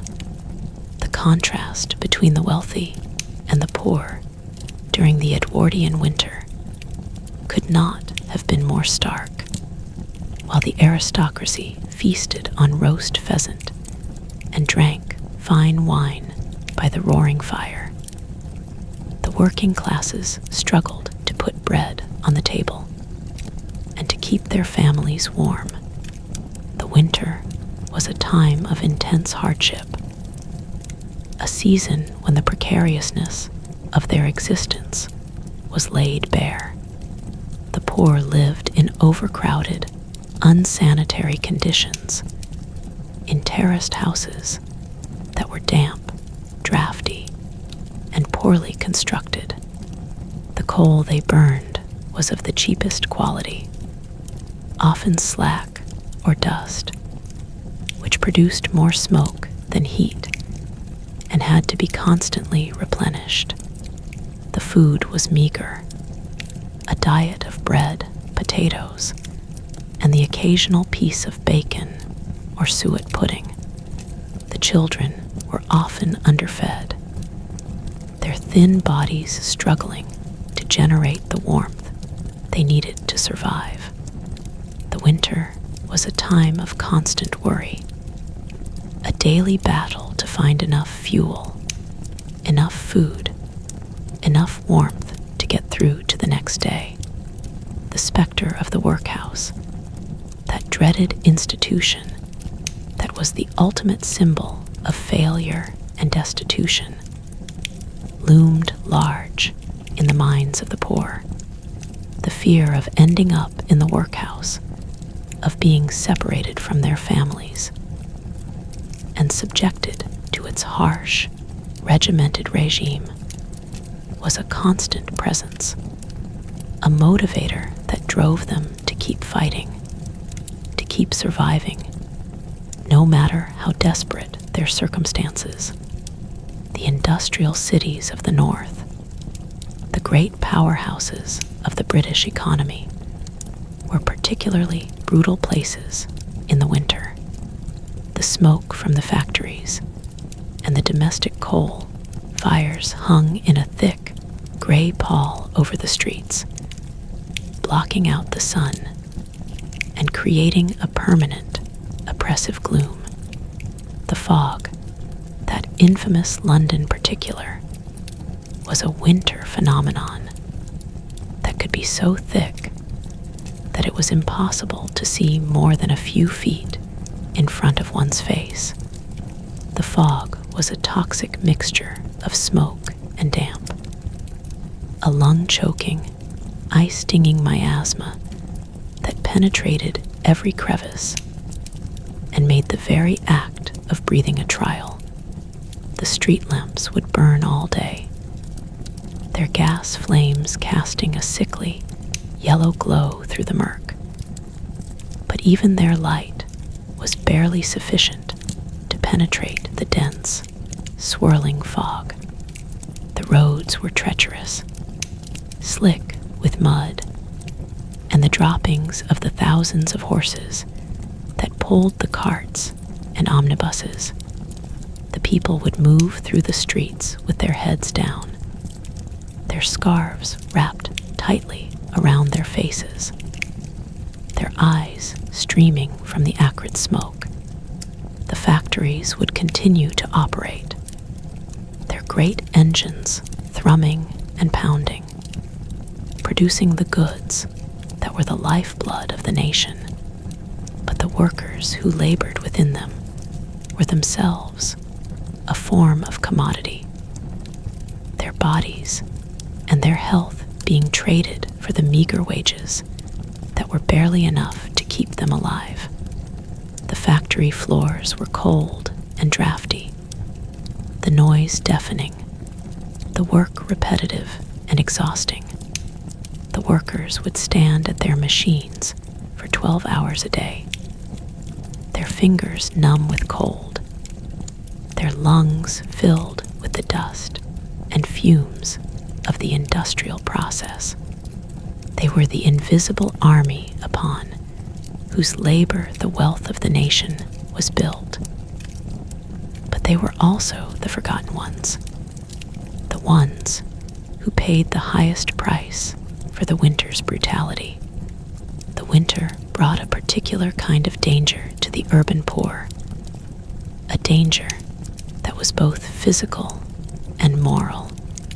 The cold could drive people to extremes, and the desperation of the season could lead to crime, to violence, to acts of despair that would not have been contemplated in the warmer months. The theft of coal was a common crime, a desperate act by those who had none, and who could see their families freezing to death. poor would also turn to the pawnbroker, pawning their few possessions to raise the money for food or fuel. The pawnbroker's shop, with its 3 golden balls hanging above the door, was a familiar sight in every working-class neighborhood, a symbol of both desperation and survival. The objects that were pawned were often the only things of value that the poor possessed. A suit of clothes, a set of silver spoons, a wedding ring. The loss of these items was a painful blow, a stripping away of the last vestiges of dignity and self-respect. But the pawnbroker was also a source of hope, a way to get through the immediate crisis and to survive for another day. The cycle of pawning and redemption, of desperation and hope, was a defining feature of the winter life of the poor, a testament to their extraordinary resourcefulness and their determination to survive against all odds. The role of the charitable institutions in the Edwardian winter was a vital one, a lifeline for the poorest and most vulnerable members of society. The winter months were the busiest time for the soup kitchens, the charity schools, and the various relief organizations that attempted to alleviate the suffering of the poor. The soup kitchens, which were often run by religious groups or by wealthy philanthropists, provided a hot meal to those who could not afford to feed themselves. The soup would be a thick, hearty broth, made from whatever vegetables and meat bones could be obtained, and it would be served with a piece of bread. The queues for the soup kitchens would stretch around the block, a silent, desperate procession of men, women, and children, their faces pinched with cold and hunger. The charity schools, which had been established to provide education to the poor, were also a source of warmth and nourishment. The children would be given a free meal, often a bowl of porridge or a piece of bread and cheese, and they would sit in the warm classroom, learning their lessons and being protected, for a few hours at least, from the worst of the winter's cold. The wealthy philanthropists who funded these institutions saw it as their duty, their moral obligation, to help those who were less fortunate. They would donate money, food, and clothing, and they would often visit the institutions themselves to see the conditions for themselves and to offer their personal support. The winter was a time of heightened charitable activity, a recognition that the suffering of the poor was most acute during the cold months, and that the community had a responsibility to care for its most vulnerable members. The spirit of the Edwardian winter was one of endurance, a quiet, uncomplaining acceptance of the hardships that life had to offer. The people of this era did not complain about the cold. They simply got on with it. They had no expectation of comfort, no belief that the world owed them a warm and easy life. They understood that the winter was a fact of nature, a force to be endured, not a problem to be solved. This stoicism, this grim determination to survive, was a defining characteristic of the Edwardian character. It was a quality that had been forged in the crucible of centuries of hardship, a legacy of the struggle to survive in a world that was often brutal and unforgiving. The Edwardians did not seek to conquer nature. They sought to live with it, to adapt to its rhythms, and to make the best of what it offered. They found meaning and purpose in the struggle itself, in the daily battle against the cold, in the small victories of survival. The winter was a test of character, a trial by fire that revealed the true mettle of the individual and the community. Those who survived the winter were stronger for the experience, more resilient, more connected to their families and their neighbors. The winter was not just a season of hardship.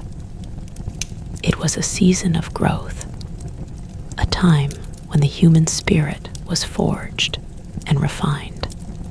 The relationship between the Edwardians and their environment was a far more intimate one than we experience today. They were acutely aware of the weather, of the movements of the sun, of the phases of the moon. They lived their lives in accordance with the seasons, their work and their leisure shaped by the natural world. The winter, with its long nights and its harsh cold, was a time of introspection, of turning inward, of focusing on the home and the family.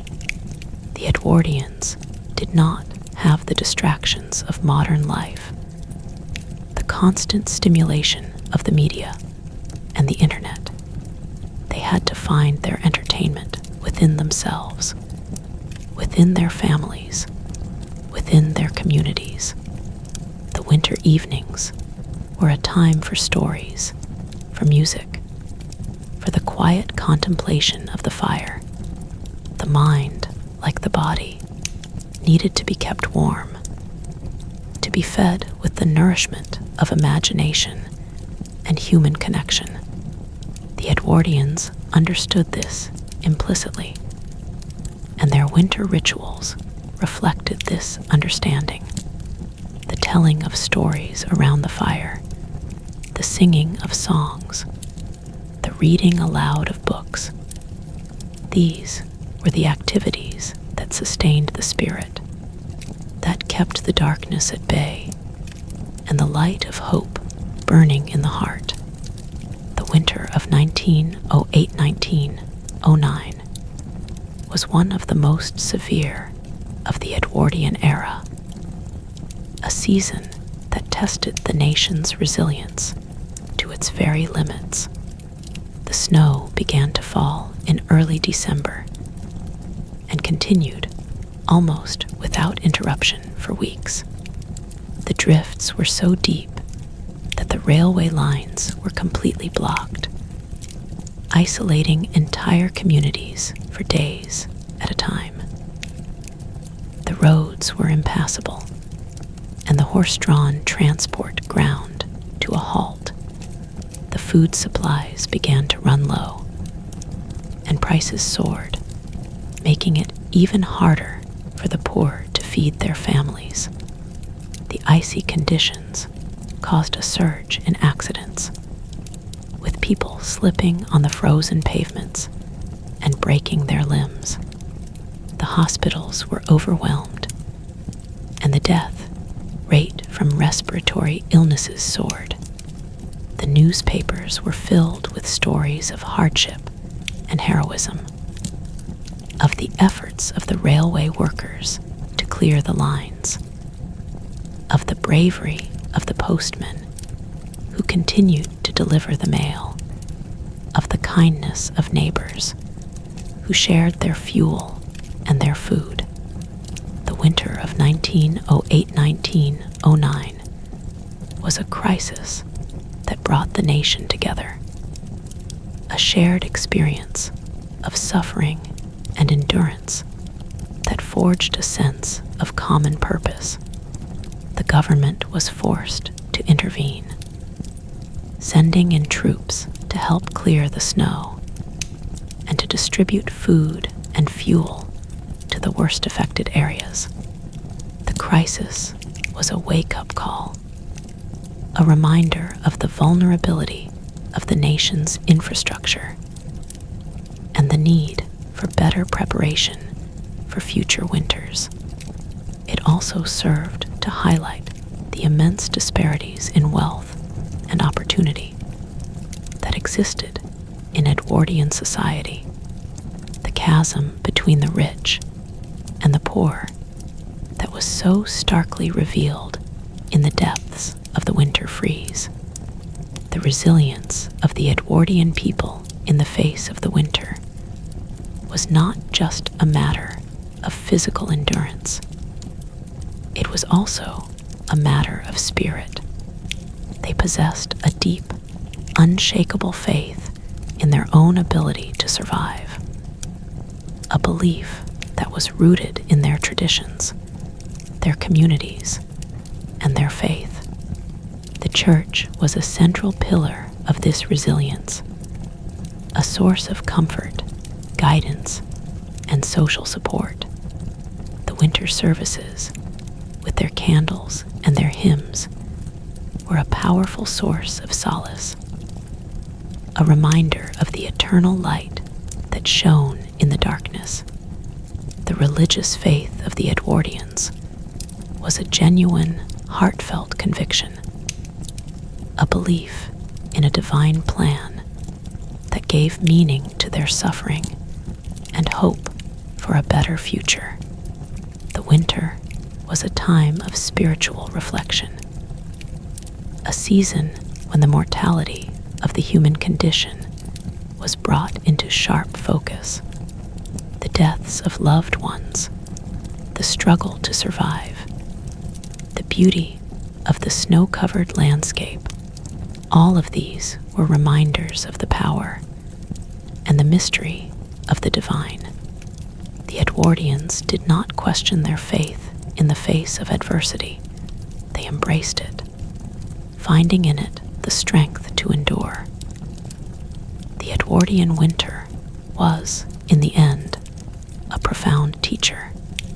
It taught the value of community, the necessity of preparation, the importance of family and faith. It taught that survival is not just about the body, but about the spirit, that the will to live is as important as the fuel that warms the home. The Edwardians learned these lessons not from books or from experts, but from the lived experience of their daily lives. They passed these lessons down from generation to generation, a legacy of wisdom that would guide their descendants through the even greater challenges of the 20th century. The memory of the Edwardian winter, with its brutal cold and its fierce beauty, remains a powerful symbol of the human capacity for endurance, a reminder that even in the darkest of times, the light of hope can still shine. The story of how the Edwardians survived the winter is not just a historical curiosity. It is a testament to the extraordinary resilience of the human spirit, a story that continues to inspire us today, a reminder that we, too, can face the challenges of our own lives with the same courage, the same determination, and the same unwavering will to survive. The winter has passed, but its lessons remain, etched into the collective memory of a nation, a legacy of strength and survival that will endure for generations to come. The Edwardian winter was a season of profound sensory experience, a time when the world seemed to shrink to the boundaries of one's immediate surroundings. every sense was heightened by the cold. The sense of smell, in particular, was a powerful and evocative trigger of memory and emotion. And the winter air carried a unique bouquet of scents that defined the season. The sharp, clean smell of frost and snow, the faint, metallic tang of frozen iron, the earthy, musty scent of damp wool and wet leather. These were the olfactory signatures of the winter world. In the home, the smells were warmer, more comforting. The rich, smoky aroma of burning coal, the comforting scent of baking bread, the fragrant steam of a simmering stew, the sharp, resinous smell of pine from the Christmas decorations. These were the scents of survival, the aromas that promised warmth and sustenance, and a respite from the bitter cold outside. The Edwardians lived in a world that was far more aromatic than our own, a world where natural scents were not masked by artificial fragrances and air fresheners, where the smell of wood smoke and damp earth was an everyday reality. The winter brought these scents into sharp focus, making them more intense, more evocative, more deeply intertwined with the experience of the season. The memory of a winter scent could linger for years, a powerful trigger that could transport a person back to a specific moment, a specific feeling, a specific place in time. The sense of touch was also profoundly affected by the winter. The cold was a physical presence that could be felt on the skin, a biting, tingling sensation that could quickly become painful.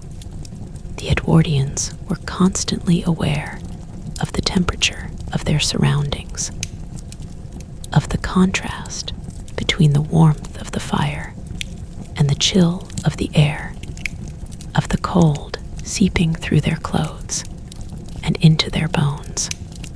The sensation of cold could be a source of discomfort, even of suffering, but it could also be a source of pleasure. The feeling of coming in from the cold, of standing before a roaring fire, and feeling the warmth gradually penetrate the layers of clothing, of holding a warm cup of tea in cold, numb hands. These were simple pleasures, but they were intensely felt, a physical manifestation of the relief that came with survival. The Edwardians were deeply attuned to the physical sensations of the winter, and their daily lives were a constant negotiation with the temperature. They knew the feeling of their breath misting in the air, of ice crystals forming on their eyelashes, of the numbness that crept into their fingers and toes. They knew the texture of frost on a window pane, the crunch of snow underfoot, the slippery, treacherous feel of ice on a cobblestone street. These sensations were not just background noise. They were the very fabric of their existence, the physical reality that shaped their days and their nights. The Edwardian kitchen was the true heart of the winter home, a place of constant activity and warmth that was the center of family life. The kitchen range, that great black iron beast, was the engine that powered the household, providing heat, hot water, and the means of cooking. The kitchen was the warmest room in the house, and it was the place where the family would gather. just for meals, but for companionship and warmth.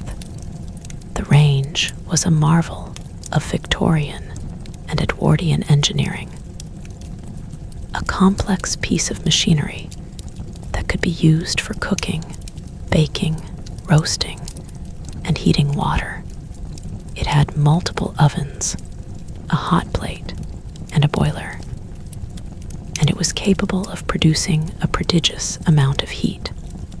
The cook, or the lady of the house, would have to be a skilled operator, knowing exactly how much coal to add to maintain the desired temperature, how to regulate the dampers to control the draft, and how to use the various parts of the range to prepare a meal.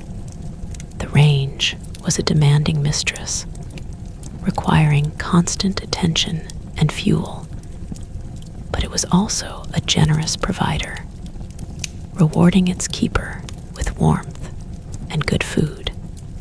The kitchen was a bustling, lively place during the winter months, filled with the sounds of pots and pans, the hiss of frying bacon, the gentle bubbling of a stew, and the chatter of the family gathered around the table. It was a place of creation and sustenance, a refuge from the cold and the darkness outside, a symbolic heart of the home that beat with the warmth of life. The winter meals of the Edwardian era were designed to be both nourishing and warming, a culinary response to the demands of the season. The diet was heavy in carbohydrates and fats, the kind of food that would provide the energy and insulation needed to withstand the cold. Soups and stews were the staple of the winter table, hearty, one-pot meals that could be made with whatever ingredients were available, and that could be left to simmer on the range for hours, filling the house with their savory aroma. The ingredients were basic: cheap cuts of meat, root vegetables, dried beans and peas, and a flavorful broth. The stew would be thickened with flour or oatmeal, and it would be served with a generous portion of bread or potatoes. The winter diet was also rich in puddings and pies, sweet and savory confections that were designed to be filling and satisfying. The suet pudding, a dense, rich pudding made with flour, suet, and dried fruit, was a particular favorite, a heavy, warming dessert that could sustain a body through the coldest of nights. The humble pie, filled with meat, vegetables, or fruit, was another winter staple, a complete meal in a pastry casing that could be eaten hot or cold. The Edwardians understood the importance of a good meal in the winter, and they took great care in the preparation of their food, using the best of what they had to create dishes that were both nourishing and comforting. The winter kitchen was a place of culinary creativity, a place where the limitations of the season inspired invention, and where the simple act of cooking could be an act of love and care. The winter was also a time of particular hardship for the very poorest, those who could not afford the basics of food and fuel. The specter of starvation was a real one for these families, and the winter months were a desperate struggle to find enough to eat. The children of the poor would often go to school hungry, their thin bodies weakened by the lack of nourishment. The mothers would skip meals themselves to ensure that their children had something to eat. The soup kitchens and the charity organizations would do what they could, but the demand was always greater than the supply. The winter of 1905 was particularly harsh, with widespread unemployment and poverty leading to widespread hunger. The newspapers of the time were filled with stories of destitution, of families living in single rooms, of children dying of starvation and disease. The government was slow to respond, and the poor were left to rely on the charity of others and on their own extraordinary resilience. The struggle for food in the winter was a battle that was fought every day, a constant, grinding effort that wore down the body and the spirit. But even in the depths of this despair, there were moments of hope and kindness, moments when the community would come together to support those in need, a testament to the enduring strength of the human spirit. The condition of the Edwardian home in winter was not just a matter of physical comfort, but also a matter of health. The damp, cold, and poorly ventilated houses were a breeding ground for disease. The dampness, caused by the condensation from the cooking and washing, would soak into the walls and the fabrics, creating a chill that was more penetrating than the dry, cold outside. The poor ventilation, caused by the sealed windows and the lack of fresh air, would lead to a buildup of carbon dioxide and other pollutants, making the air thick and difficult to breathe. The tuberculosis, the bronchitis, the pneumonia, the scarlet fever, these were the diseases of the winter, the deadly companions of the cold.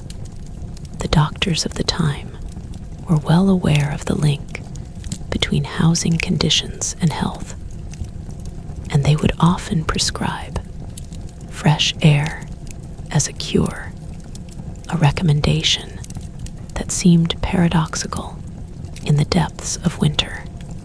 The Edwardians believed that fresh air was essential for health, that it could prevent disease and promote recovery. They would open the windows for a few minutes each day, even in the coldest weather, to let in the fresh air and to drive out the stale, unhealthy air of the house.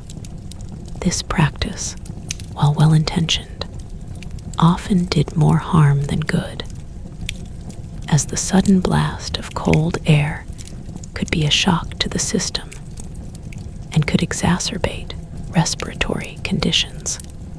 But the belief in the power of fresh air was a deeply held one, a legacy of the Victorian obsession with hygiene and health, and it was a belief that would continue well into the 20th century. The winter was also a time of particular danger for the elderly and the infirm, those whose bodies were less able to generate heat and fight off illness. The elderly would often be confined to their rooms, their world shrinking to the boundaries of the bed and the fire. They would be wrapped in blankets and shawls, their thin, frail bodies barely able to generate enough warmth to keep themselves alive. The cold would sap their strength, making them more susceptible to illness and less able to recover. The winter was a time of high mortality for the elderly, a tragic fact of life that was accepted with a grim stoicism. The families would do their best to care for their elderly relatives, to keep them warm and comfortable. But the resources were often limited, and the caregivers themselves were struggling to survive.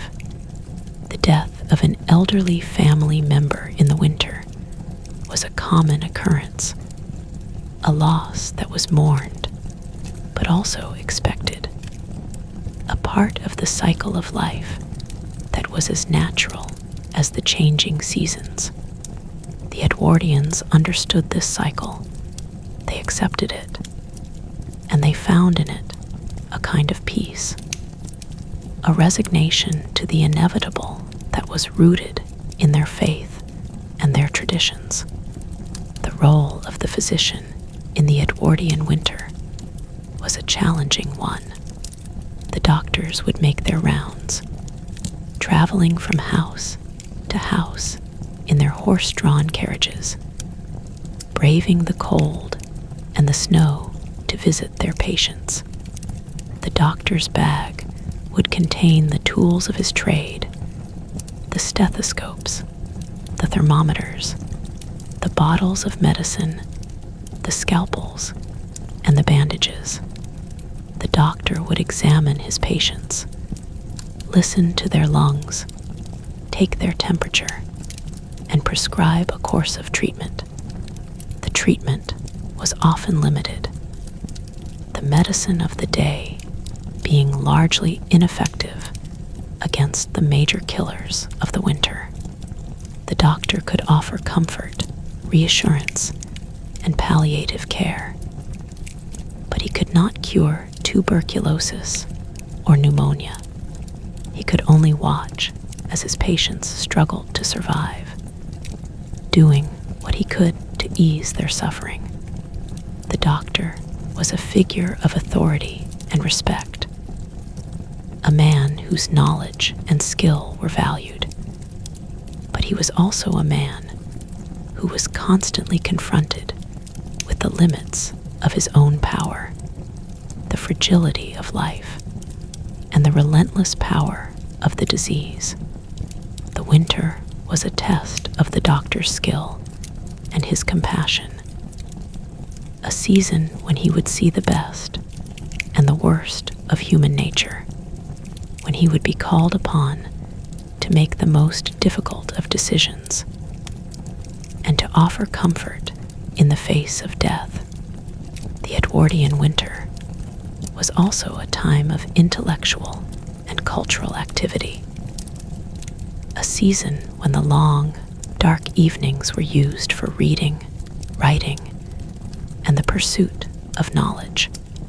The study, with its book-lined walls and its comfortable armchair by the fire, was the domain of the gentleman scholar, a space dedicated to thought and contemplation.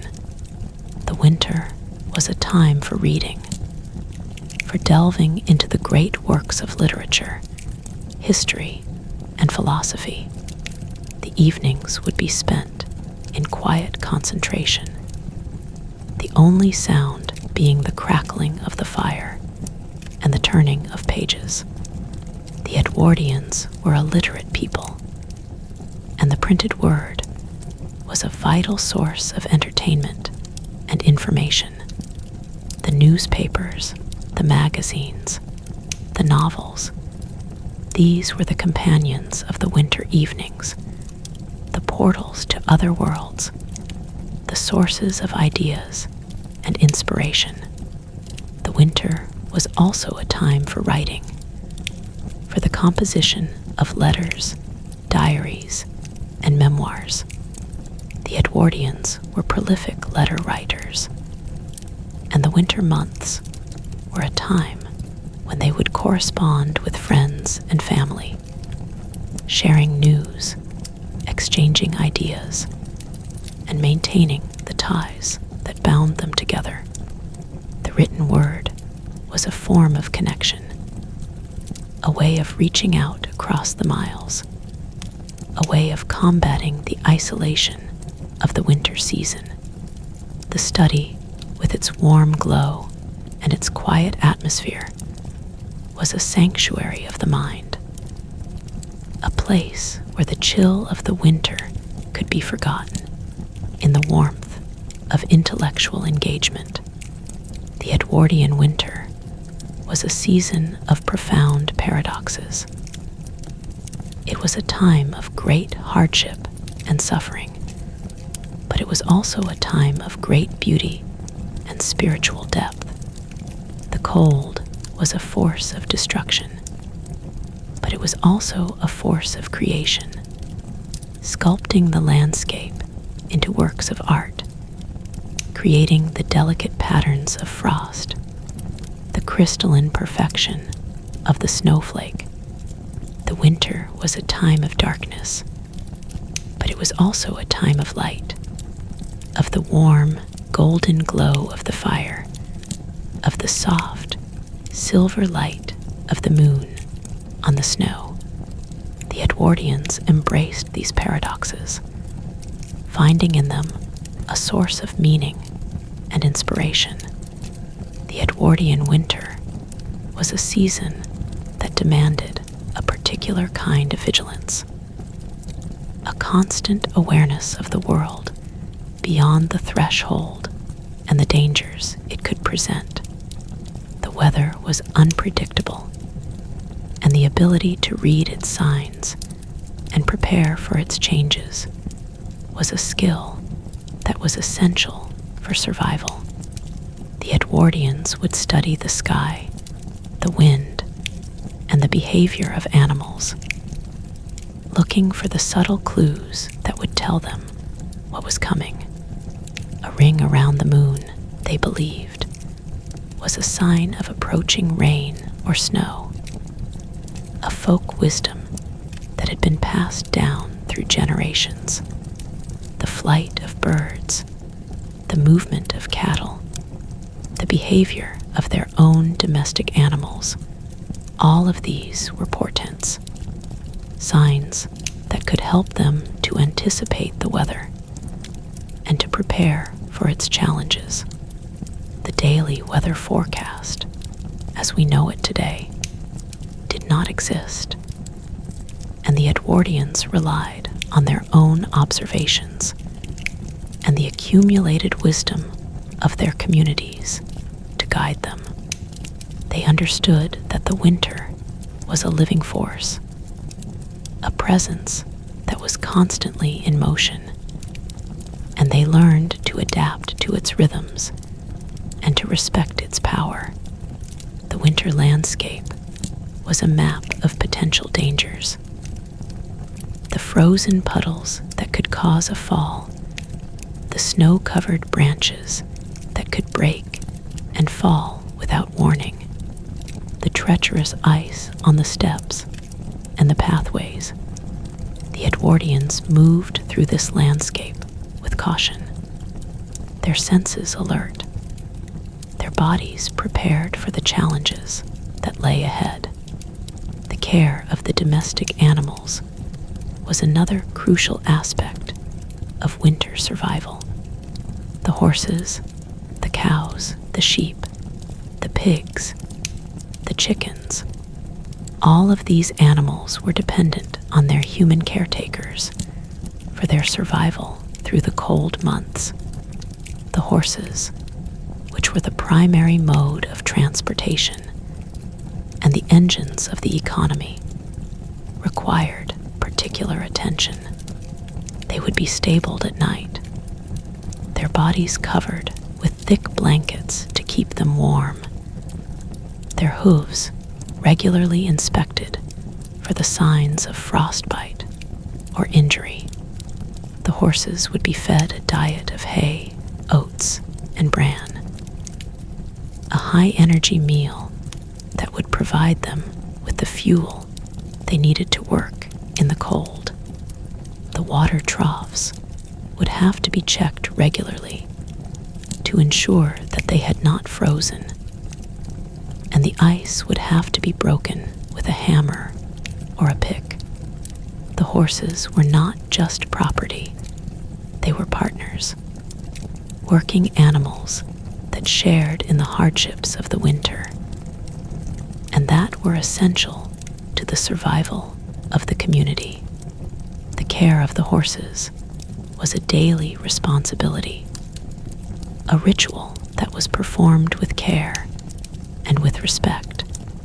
The farmer would spend hours in the stables, tending to his animals, ensuring that they were warm and well fed. A silent, uncomplaining labor that was the foundation of the agricultural cycle. The winter also brought a particular kind of challenge to the rural communities, a challenge that was both physical and social. The isolation of the farmhouse, the long distances between neighbors, the difficulty of travel, all of these factors combined to create a sense of solitude that could be both peaceful and oppressive. The rural Edwardians were a resilient and self-sufficient people, accustomed to the hardships of the countryside, but even they could feel the weight of the winter's isolation. The arrival of a visitor, the delivery of a letter or a newspaper, was a moment of great significance, a break in the monotony of the winter routine. The social gatherings, the church services, the community events took on an added importance in the winter months, providing a vital connection to the wider world. The rural community was a web of mutual support, a network of neighbors who would help each other in times of need. A neighbor would bring in the hay for a farmer who was ill, would help to dig out a snowed-in drive, would share the burden of a difficult task. This spirit of cooperation was not just a matter of kindness. It was a matter of survival, a recognition that in the face of nature's power, the community was stronger than the individual. The winter had a profound effect on the mental state of the Edwardian population, a fact that was recognized but not fully understood. The long, dark days, the confinement to the home, and the constant worry about survival could lead to a condition that we would now recognize as depression or seasonal affective disorder.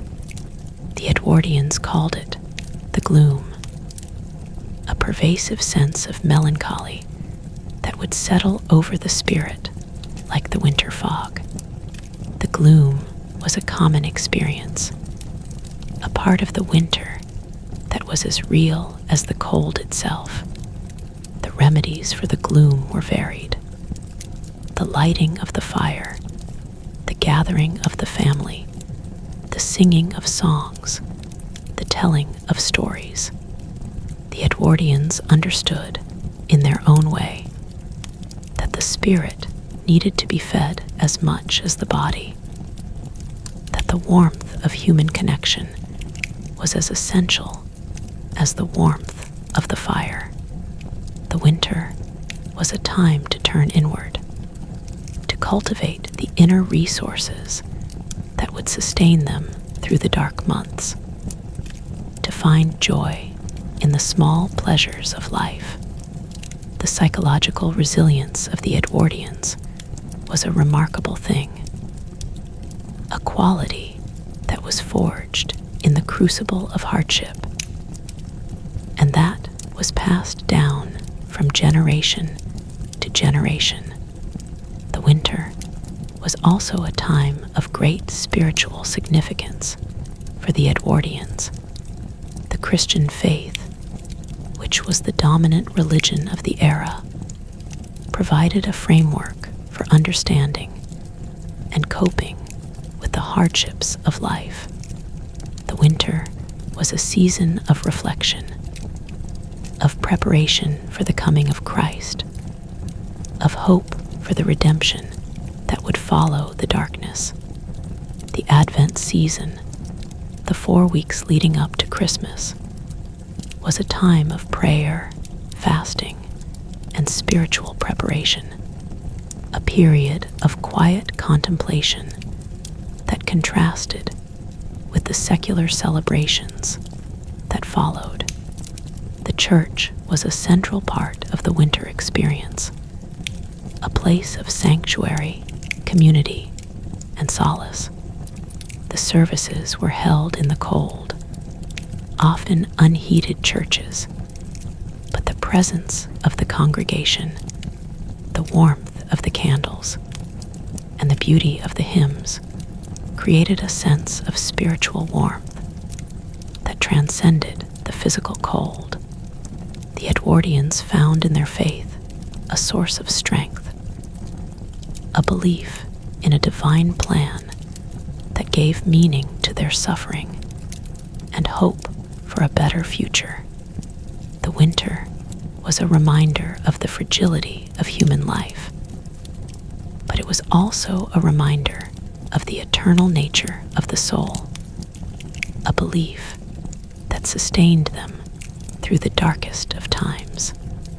The winter of 1903, a particularly harsh season, was a time of great testing for the nation. The snow began to fall in late November and continued with little respite until the middle of February. The drifts were immense, blocking roads and railways, cutting off entire villages from the outside world. The coal supplies, which were the lifeblood of the nation, began to run low, and the factories were forced to close or to reduce their production. The food supplies were also affected, with the price of bread and potatoes soaring to unprecedented levels. The poor, who were already struggling, were pushed to the very edge of survival.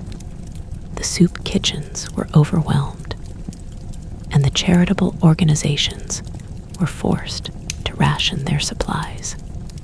The newspapers of the time were filled with stories of hardship, of families living in single, unheated rooms, of children dying of starvation and disease.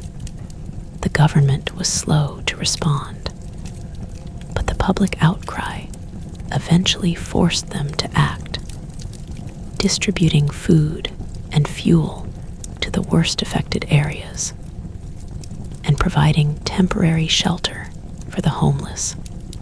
The winter of 1903 was a crisis that exposed the deep divisions in Edwardian society, the vast gap between the rich and the poor, and the inadequacy of the existing social welfare system.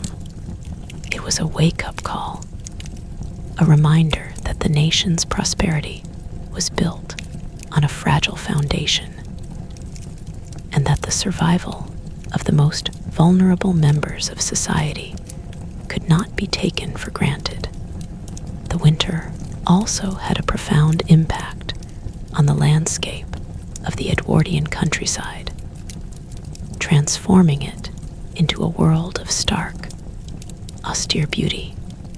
The bare branches of the trees, the frozen fields, the snow-covered hills, the frozen rivers and lakes, all of these created a landscape that was both beautiful and desolate.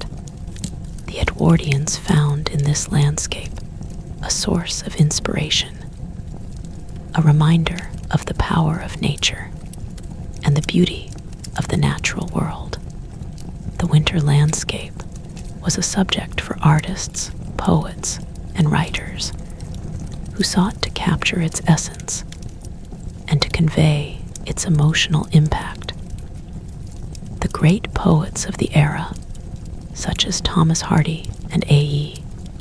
Houseman, wrote of the winter landscape with a sense of melancholy and wonder, finding in its austerity a reflection of the human condition. The painters of the period, such as the members of the Newland School, captured the stark beauty of the winter countryside in their works, using muted colors and careful brushstrokes to convey the sense of cold and isolation.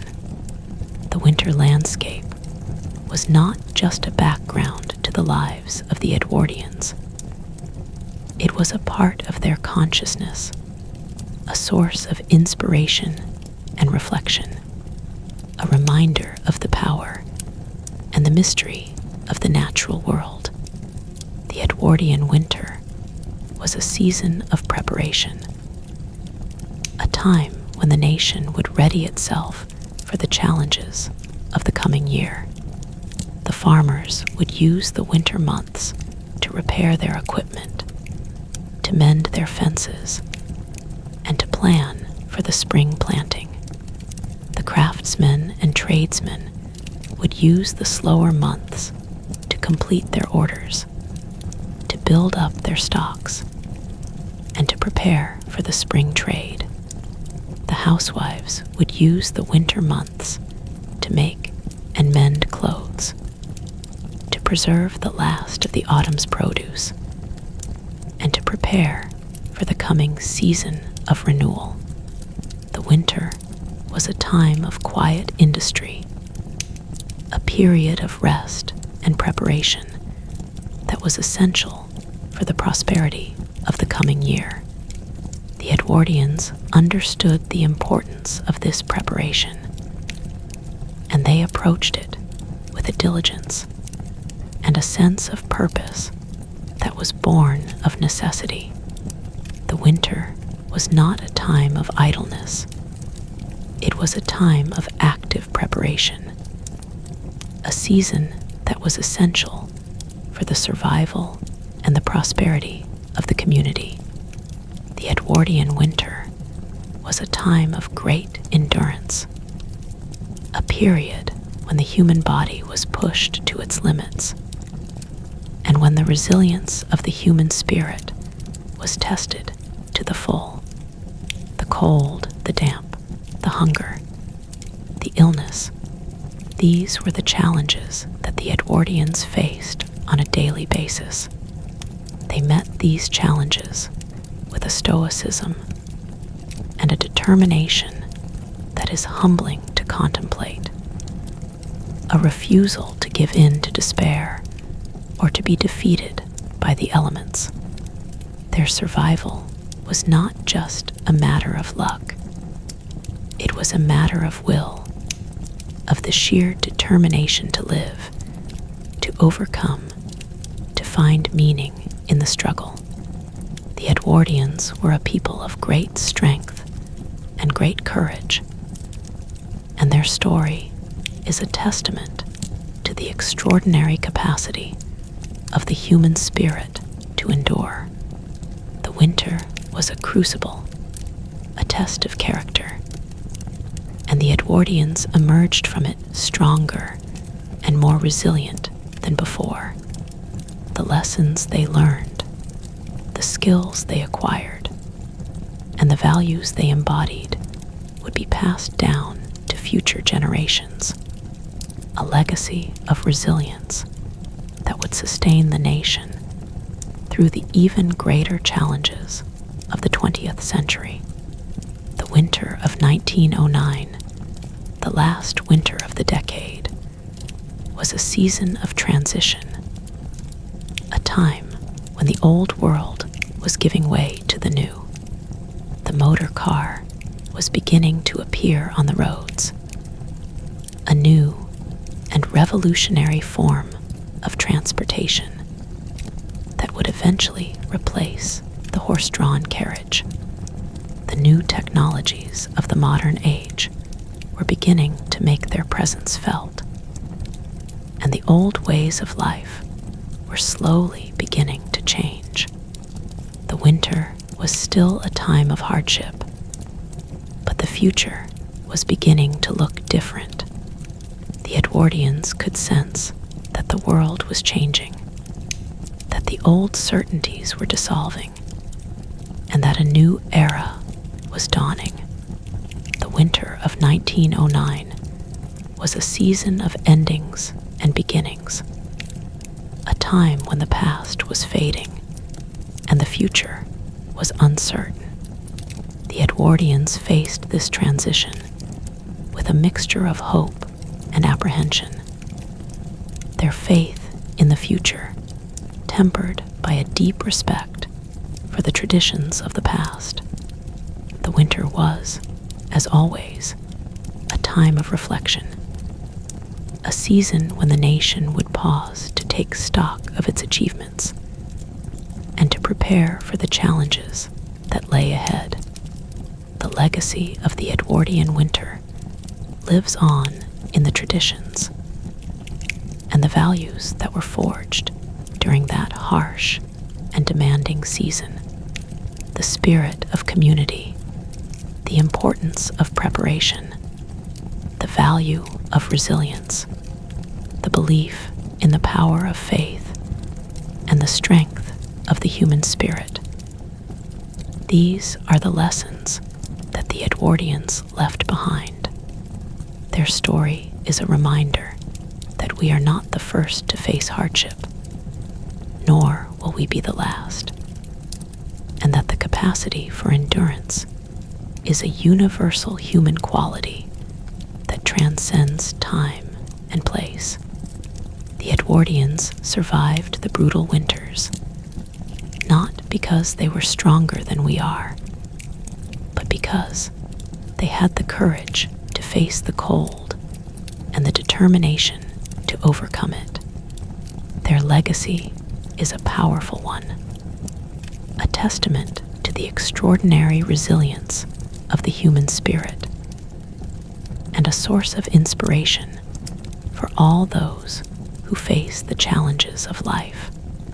The winter has passed, but its lessons remain, a timeless message of hope and endurance that continues to resonate with us today.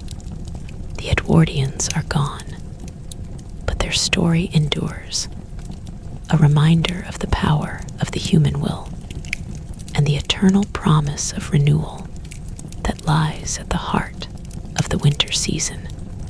The Edwardian winter was a season of relentless routine, a daily cycle of tasks and rituals that were essential for survival. And that gave structure and meaning to the long, dark months. The day would begin long before the sun had risen, with the first stirrings of life in the kitchen, where the fire would be rekindled and the kettle set to boil. The ritual of the morning fire was a sacred one, a moment of quiet concentration that required skill and patience. The ashes from the previous day would be carefully raked out, the grate cleaned, and a new fire laid with kindling and coal. The match would be struck, and the flames would gradually catch, spreading through the kindling and igniting the coal. The first warmth from the fire would slowly push back the chill, and the kitchen would begin to come alive with the sounds and smells of the new day. The morning tea or coffee would be brewed, the porridge set to simmer on the range, and the family would begin to gather, drawn by the warmth and the promise of sustenance. The day's work would be planned, the tasks allocated, and the rhythm of the winter day would be set in motion. The winter day was a time of intense, focused activity, a period when the demands of survival left little room for idleness. The men would go out to work, braving the cold and the elements to earn the wages that would keep their families alive. The women would remain at home, tending to the endless round of domestic tasks: the cleaning, the cooking, the washing, the mending. The children would go to school, if they were lucky, or they would stay at home to help with the chores. The winter day was a study in efficiency, a time when every moment was precious, and every task had to be completed with speed and care. The women, in particular, bore the brunt of this daily labor, their days filled with the physical demands of keeping the household running. They would haul water from the pump, scrub the floors, mend the clothes, and prepare the meals, all while managing the chaos of a house filled with children and the constant demands of the range. The winter day was a marathon, a test of endurance that began before dawn and ended long after sunset. The women of the Edwardian era were the unsung heroes of the winter. Their strength and resilience, the foundation upon which the survival of the family was built. The winter's darkness was a constant presence, a factor that shaped the rhythm of the day and the mood of the household. The short, gray days seemed to compress time, making the hours pass quickly, but also leaving a sense of having accomplished little. The Edwardians were acutely aware of the passage of light, and they used the daylight hours with a sense of urgency. The outdoor tasks would be completed in the morning, while the light was still good, and the afternoons would be spent on indoor work. By the light of the windows or the glow of the fire, the gas lamps would be lit at dusk, their soft, yellow light creating a warm and intimate atmosphere. The candles would be placed in their holders, their flickering flames adding a touch of romance and a sense of history to the evening.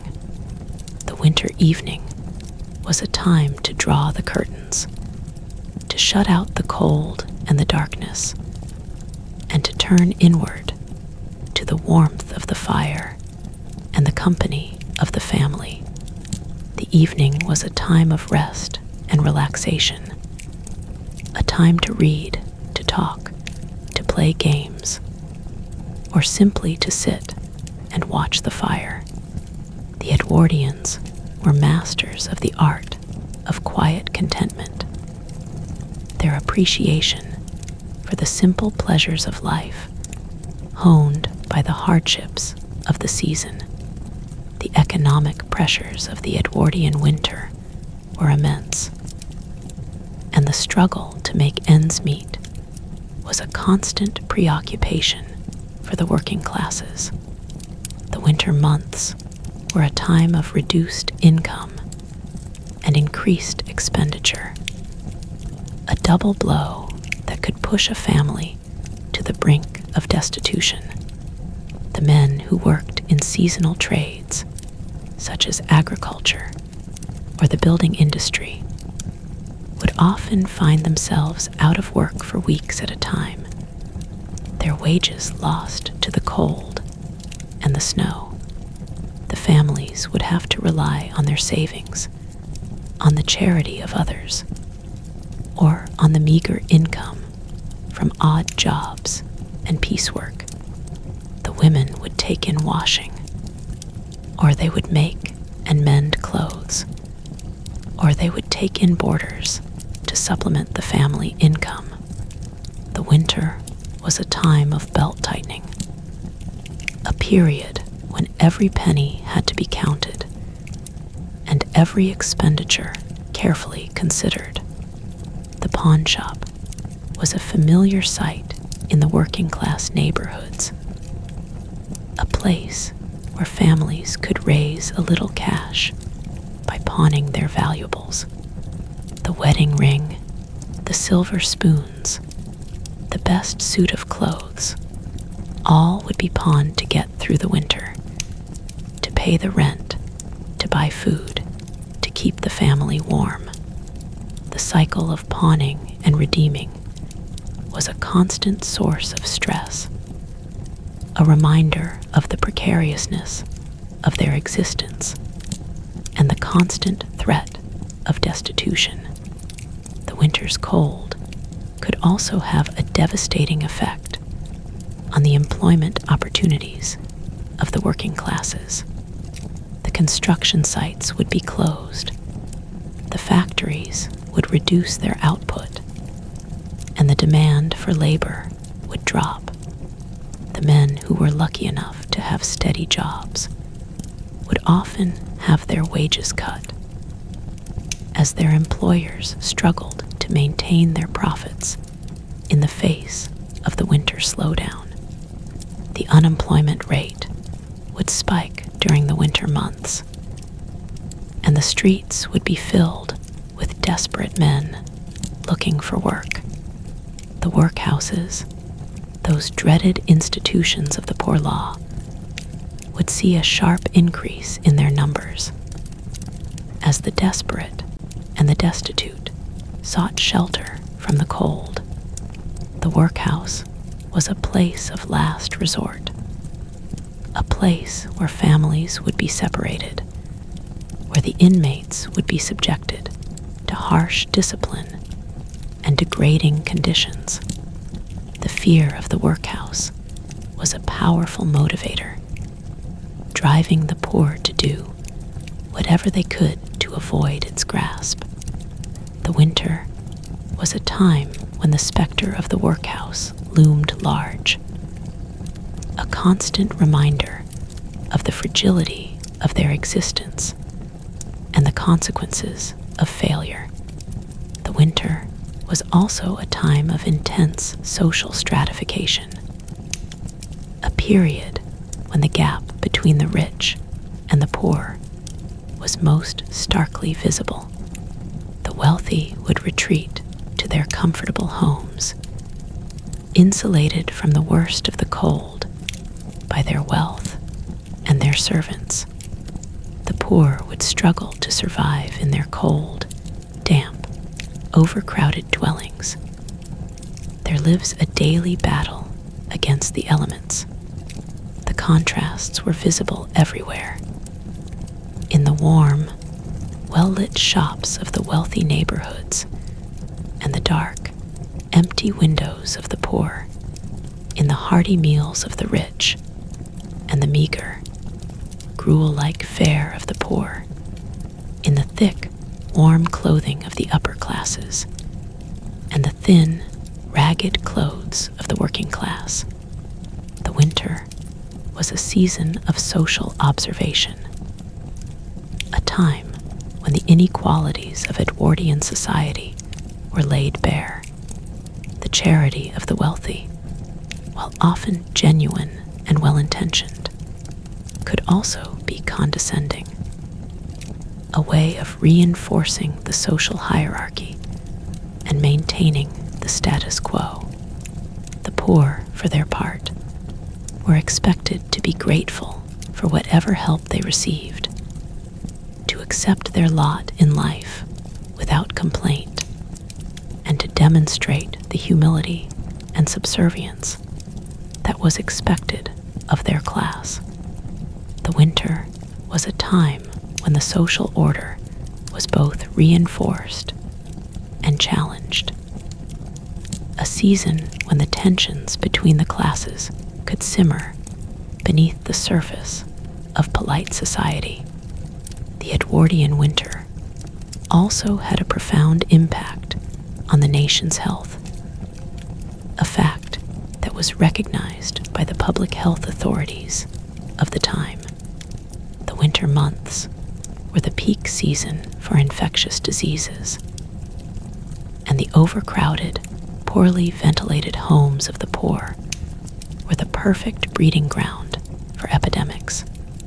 The outbreaks of scarlet fever, diphtheria, and whooping cough would sweep through the working-class neighborhoods, claiming the lives of countless children.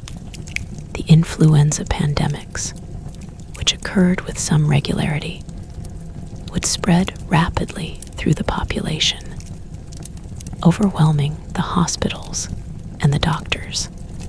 The public health authorities would issue warnings, advising people to stay indoors, to keep their windows closed, and to avoid contact with the sick. But these warnings were often impractical for the poor, who could not afford to stay at home and who had no choice but to work and to live in close proximity to others. The winter was a time of heightened public health anxiety, a season when the fragility of life was brought into sharp focus, and when the inadequacies of the public health system were most clearly exposed. The campaigns for better housing, for improved sanitation, and for free medical care would gain momentum during the winter months. As the scale of the suffering became impossible to ignore, the role of the local community in the Edwardian winter was a vital one.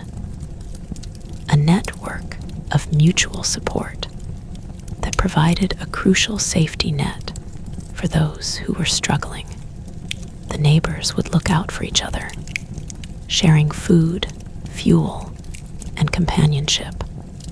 The churches and the chapels would organize soup kitchens and clothing drives, providing practical help to those in need. The friendly societies and the trade unions would provide a measure of financial support to their members, helping them to get through the difficult months. The community was a source of strength and resilience, a reminder that no one had to face the winter alone. The social bonds that were forged in the crucible of the winter were strong and lasting, a network of relationships that would sustain the community through the years ahead. The winter was a time of social solidarity, a period when the community would come together to support its most vulnerable members and to demonstrate the strength of the collective spirit. The Edwardians understood that survival was not just a matter of individual effort, but of collective action, that the community was stronger than the individual, and that in the face of nature's power, they were all in this together.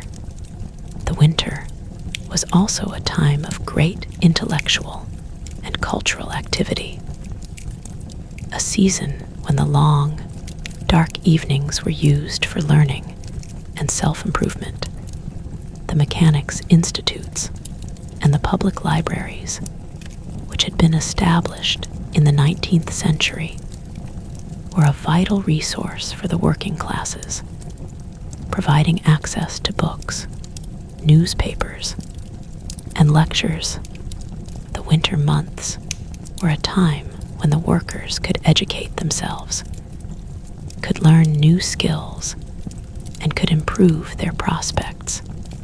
The public libraries were a warm, welcoming space, a refuge from the cold, and a place of intellectual stimulation. The desire for education and self-improvement was a powerful force in Edwardian society, a legacy of the Victorian belief in progress and in the power of knowledge.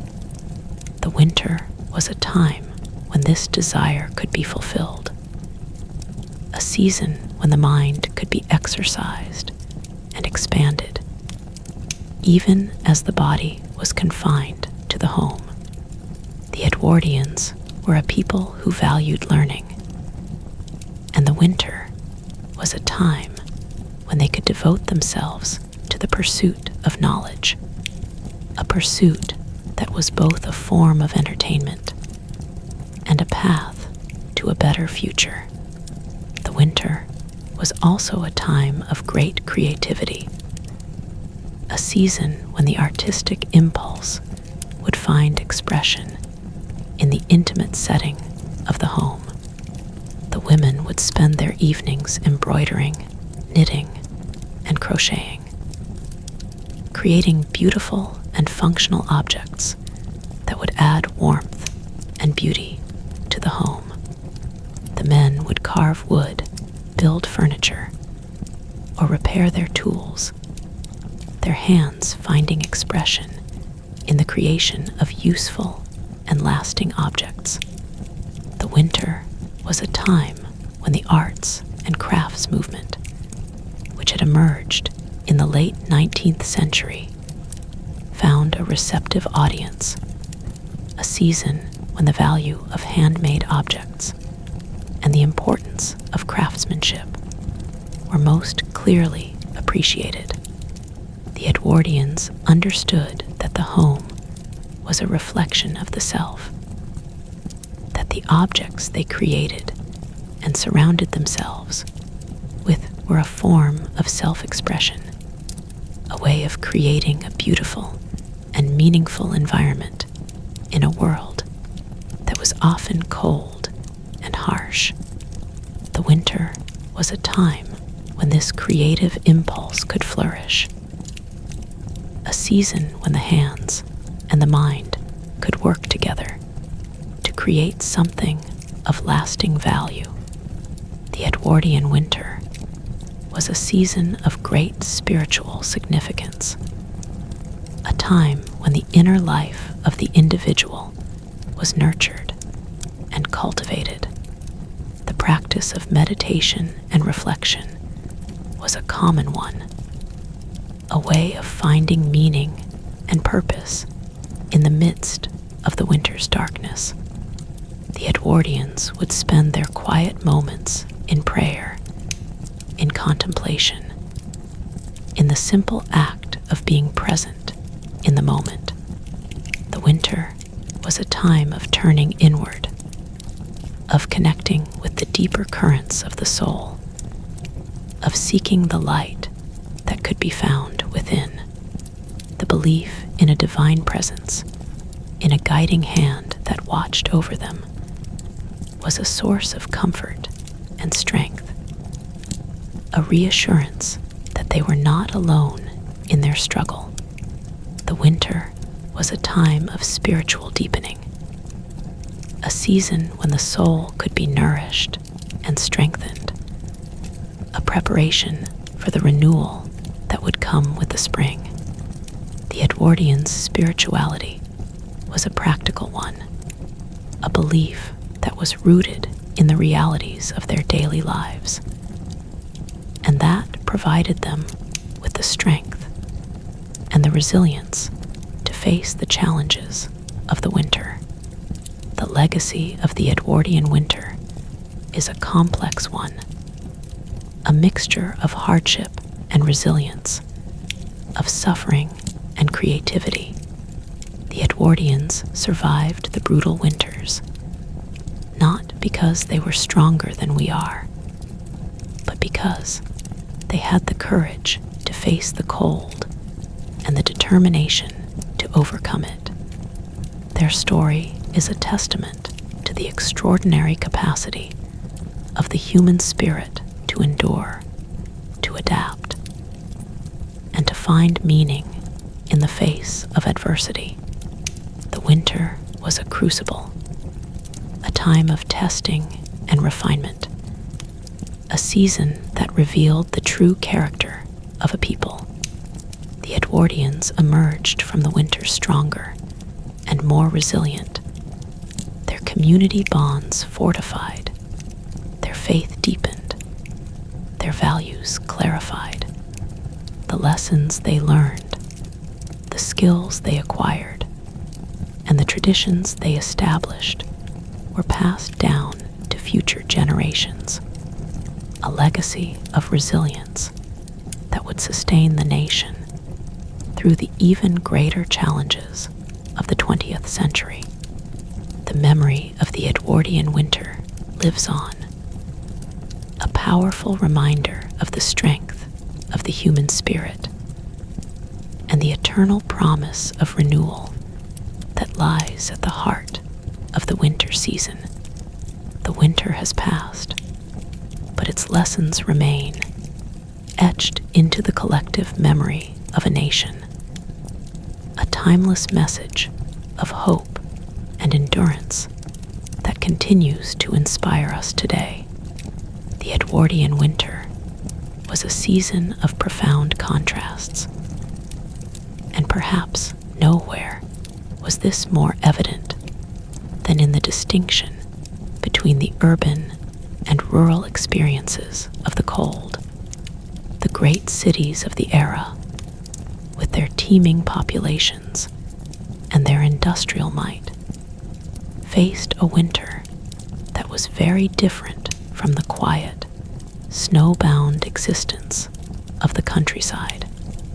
In the cities, the winter brought a unique set of challenges. The choking fog, the treacherous streets, the constant noise and bustle of a population that could not afford to slow down. The urban winter was a time of relentless activity, a period when the factories continued to belch their smoke, the shops continued to trade, and the streets continued to fill with the endless flow of humanity. The cities were places of intense social interaction, a melting pot of classes and cultures that was both exhilarating and exhausting. The winter did not stop the city. It merely made it more difficult, more uncomfortable, more dangerous. The urban Edwardians were a resilient breed, accustomed to the hardships of city life. But even they could feel the weight of the winter's oppression, the constant pressure of the cold, and the darkness that seemed to close in on them from all sides. The countryside, by contrast, experienced a winter that was quieter, more isolated, and more intimately connected to the rhythms of the natural world. The rural communities were smaller, more self-sufficient, and more dependent on the land for their survival. The winter was a time of rest for the land, a period when the fields lay fallow, and the farmers could turn their attention to other tasks. The rural winter was a time of deep snow and bitter cold, a season when the roads would become impassable and the villages would be cut off from the outside world. The isolation of the rural winter could be both a blessing and a curse. It was a time of peace and quiet, a period when the community could draw together and find solace in each other's company. But it was also a time of hardship, a period when the scarcity of supplies and the difficulty of travel could make survival a daily struggle. The rural Edwardians were a hardy people, accustomed to the hardships of the countryside, and they faced the winter with a stoicism that was born of centuries of experience. They understood the land, they respected its power, and they had learned to live with its rhythms. The urban winter was a time of particular hardship for the poorest residents of the city, those who lived in the overcrowded, unsanitary slums that were a feature of every industrial city. The slums were a world of poverty and despair. A place where the cold seemed to seep into the very fabric of life. The houses were damp and drafty. The streets were filled with mud and filth, and the air was thick with the smoke and the fumes of the factories. The children of the slums would run through the streets in their thin, ragged clothes, their bare feet blue with cold, their bodies weakened by malnutrition. The mothers would struggle to keep their families warm and fed, their days a constant battle against the forces of poverty and neglect. The slums were a place of intense suffering, a world where the cold was just one more enemy in a life already filled with hardship. The charities and the churches would do what they could, providing soup, clothing, and shelter. But the scale of the need was overwhelming, and the resources were always insufficient. The urban winter was a time of great social inequality, a period when the gap between the rich and the poor was most clearly visible and most deeply felt. The winter also brought a unique set of challenges to the urban infrastructure. The water pipes would freeze, cutting off the supply of clean water to thousands of homes. The sewers would overflow, their contents spilling onto the streets, creating a stinking, disease-ridden mess that would freeze into a solid, treacherous mass of ice and filth. The gas mains would freeze, or they would burst, cutting off the supply of light and heat to entire neighborhoods. The transport system, which was the lifeblood of the city, would be thrown into chaos by the snow and the ice. The horse-drawn omnibuses would struggle to make their way through the slippery streets, their horses slipping and falling on the icy cobblestones. The trams, which were a relatively new innovation, would be brought to a halt by the ice on the tracks. The railways would be blocked by snowdrifts, cutting off the city from its food supplies and its markets. The urban winter was a time of crisis, a period when the intricate systems that made the city function were pushed to their breaking point. The city authorities would struggle to cope, their resources stretched thin by the sheer scale of the problems. The urban Edwardians would have to rely on their own ingenuity and resilience, finding ways to survive in a world that was suddenly hostile and unpredictable. The winter also had a significant impact on the economic life of the nation. The agricultural sector, which was the foundation of the economy, would be brought to a standstill by the cold. The farmers would be unable to work the land, their crops frozen in the ground, their livestock threatened by the cold and the scarcity of feed. The industrial sector would also suffer, as the transport of raw materials and finished goods was disrupted by the weather. The factories would be forced to close or to reduce their output, leading to layoffs and a reduction in wages. The retail sector would be affected by the reduced spending power of the population, as households cut back on non-essential purchases to conserve their resources. The winter was a time of economic hardship, a period when the economy would contract and the nation nation's prosperity would be put to the test. The Edwardian government, which was committed to a policy of laissez-faire, would be reluctant to intervene, preferring to leave the market to its own devices. But the scale of the suffering would eventually force them to act, and the government would provide emergency relief to the worst affected areas, a recognition that the state had a responsibility to protect its citizens from the worst excesses of the winter.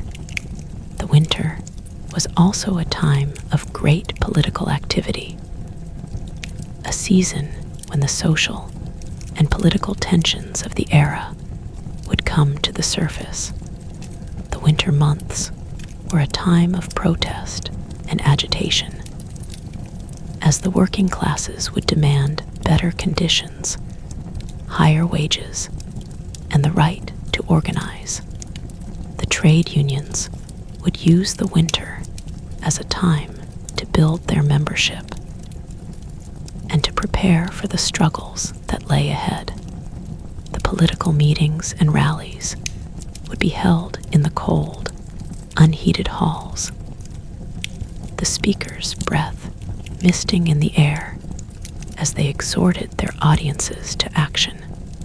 The winter was a time of ferment, a period when the seeds of change were sown, when the old order was challenged and the new order was being born. The Edwardian winter was a season of political awakening, a time when the working classes would begin to find their voice and to demand their place in the sun. The legacy of this political activity would be felt in the years to come, in the reforms that would be enacted, and in the social changes that would transform the nation. The winter was also a time of great literary and artistic output, as the creative minds of the era found inspiration in the beauty and the brutality of the season. The poets would write of the winter landscape, its stark beauty and its profound melancholy. The novelists would set their stories against the backdrop of the winter, using the cold and the darkness to create an atmosphere of tension and drama.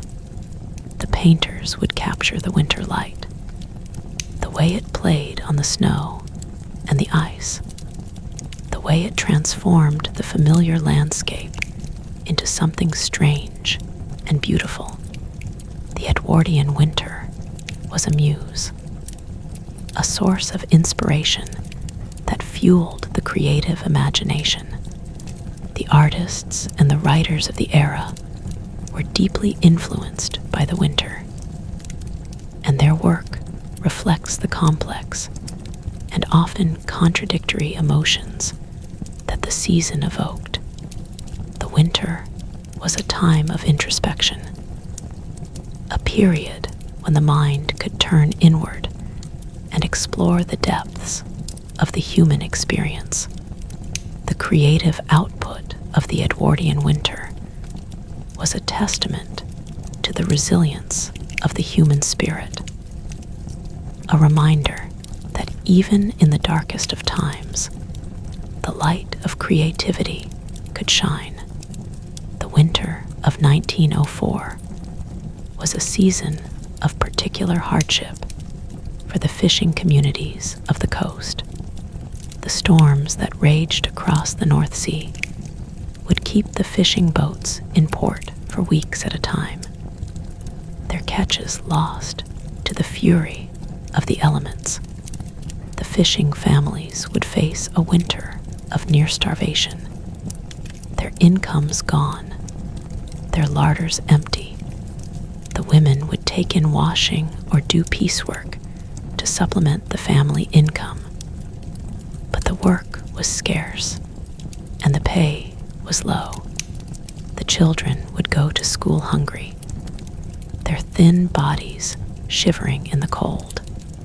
The fishing communities were a tight-knit, resilient people, accustomed to the hardships of their way of life.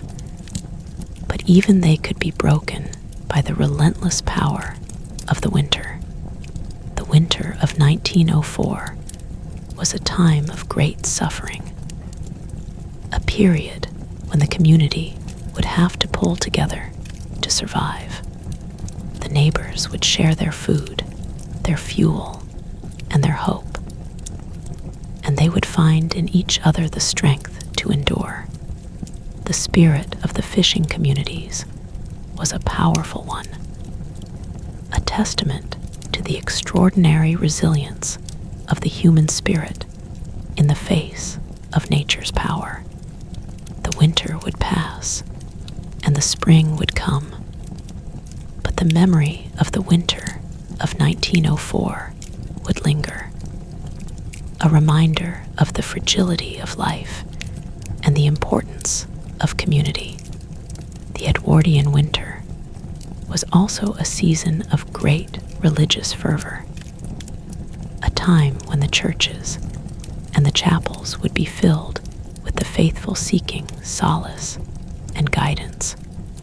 The winter services were a highlight of the week, a time when the community would gather to sing hymns, to pray, and to listen to the Word of God.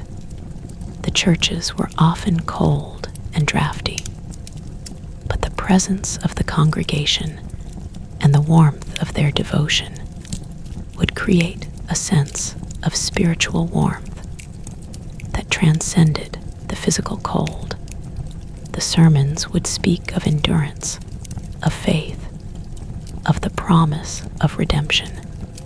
The winter was a time of spiritual reflection, a period when the faithful would turn their thoughts to the eternal and seek the comfort of their beliefs.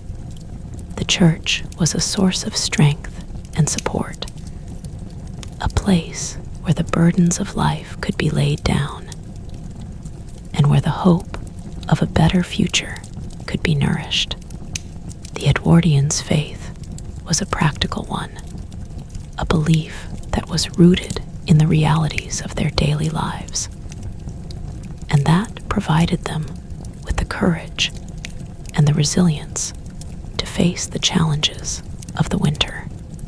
The winter was also a time of great hope, a season when the community would look forward to the spring and the renewal of life.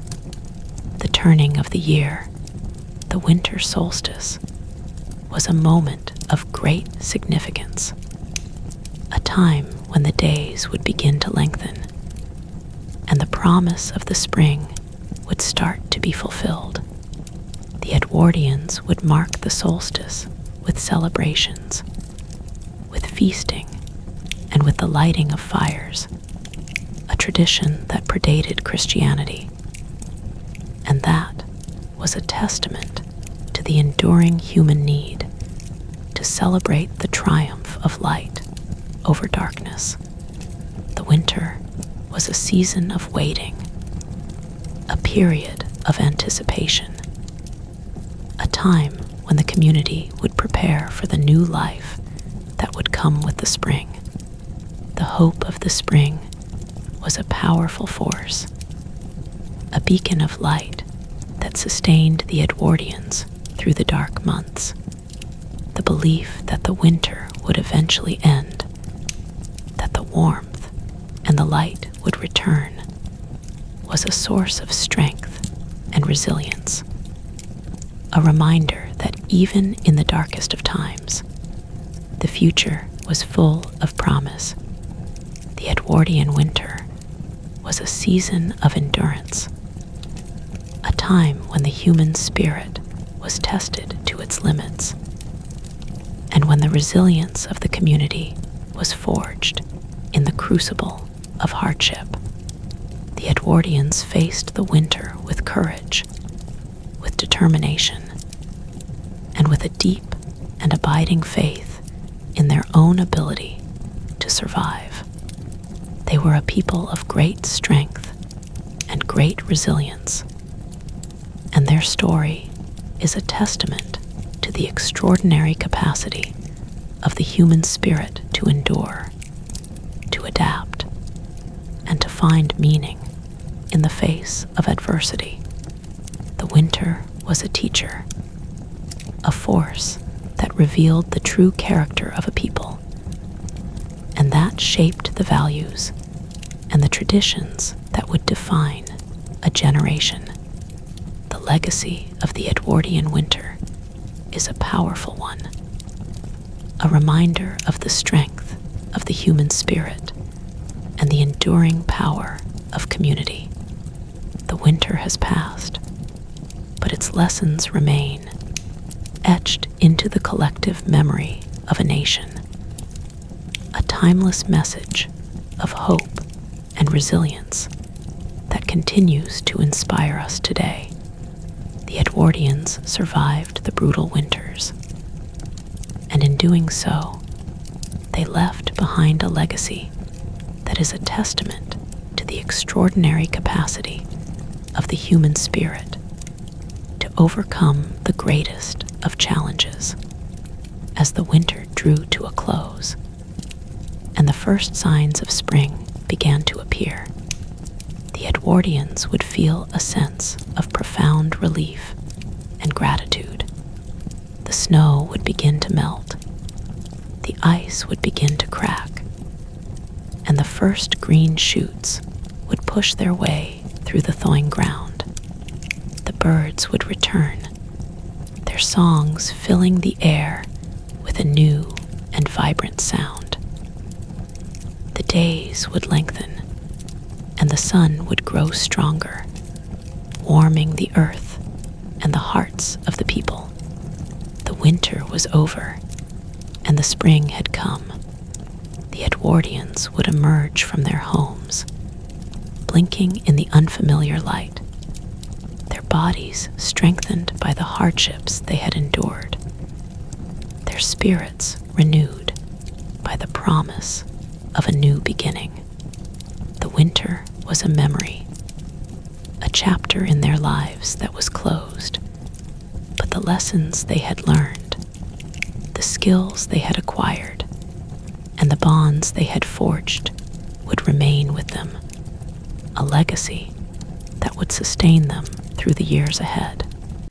The story of the Edwardian winter is a story of survival, of resilience, and of the enduring power of the human spirit, a story that continues to inspire us today. And that reminds us of the extraordinary capacity of the human heart to find hope in the darkest of times. The Edwardian winter was, in its essence, a season of profound transformation, a period that shaped not only the physical landscape, but also the very character of the people who endured it. As the last days of winter began to fade, and the first tentative signs of spring appeared on the horizon, the Edwardians would look back on the months that had passed with a mixture of relief and pride. They had survived another winter, and in doing so, they had proven their resilience, their resourcefulness, and their unshakable determination to endure. The winter was a crucible, a test of character that revealed the true strength of the individual and the community. The Edwardians had faced the cold, the darkness, and the hardship with courage and with grace, and they had emerged from the experience stronger and more united than before. The legacy of the winter was a powerful one, a sense of shared experience and collective triumph that would bind the community together for years to come. The memory of the winter would be passed down through the generations, a story of survival that would inspire and sustain those who came after. The transition from winter to spring was a gradual one, a slow unfolding of the natural world that was both beautiful and deeply symbolic. The snow would begin to melt, its pristine whiteness giving way to the rich, dark earth beneath. The ice on the ponds and rivers would crack and thin, its surface transforming from a solid, unyielding sheet into a fragile, translucent skin. The first green shoots would push their way through the thawing ground, their delicate tips a promise of the abundance to come. The birds would return from their southern migrations, their songs filling the air with a new and vibrant sound. The days would lengthen, the sun's warmth growing stronger with each passing week. The Edwardians would emerge from their homes, blinking in the unfamiliar light, their bodies and spirits renewed by the promise of a new beginning. The winter was over, and the spring had come, a season of rebirth and renewal that was celebrated with joy and with gratitude. The Edwardians understood the cyclical nature of life, the eternal rhythm of the seasons, and they embraced the spring with a sense of hope and anticipation that was born of their hard-won experience of the winter. The coming of spring was a time of great activity and preparation, a period when the community would emerge from its winter hibernation and begin to prepare for the work of the new season. The farmers would begin to plow their fields, their horses straining against the heavy, wet earth. The gardeners would plant their seeds, their hands working the soil with the care and attention that came from generations of experience. The women would open their windows, letting the fresh spring air into their homes, driving out the stale, musty air of the winter. The children would play in the streets, their laughter a welcome sound after the long, quiet months. The spring was a time of renewal, a season of hope and new beginnings, a period when the community would shake off the lethargy of the winter and embrace the energy and vitality of the new season. The Edwardians approached the spring with a sense of purpose and determination, their spirits lifted by the warmth of the sun and the promise of the future. The winter was a memory, a chapter that had been closed, and the spring was a new beginning, a time of growth and possibility. The Edwardian winter had a lasting impact on the nation's culture and identity, shaping the values and traditions that would define the era. The experience of the winter had taught the Edwardians the importance of community, the value of preparation, and the strength of the human spirit. These lessons were woven into the fabric of their society, influencing everything from their social institutions to their artistic expression. The winter had also fostered a deep appreciation for the simple pleasures of life, a recognition that happiness could be found in the warmth of a fire, the company of family, and the beauty of the natural world. The Edwardians were a people of great resilience and great heart, and their character had had been forged in the crucible of the winter.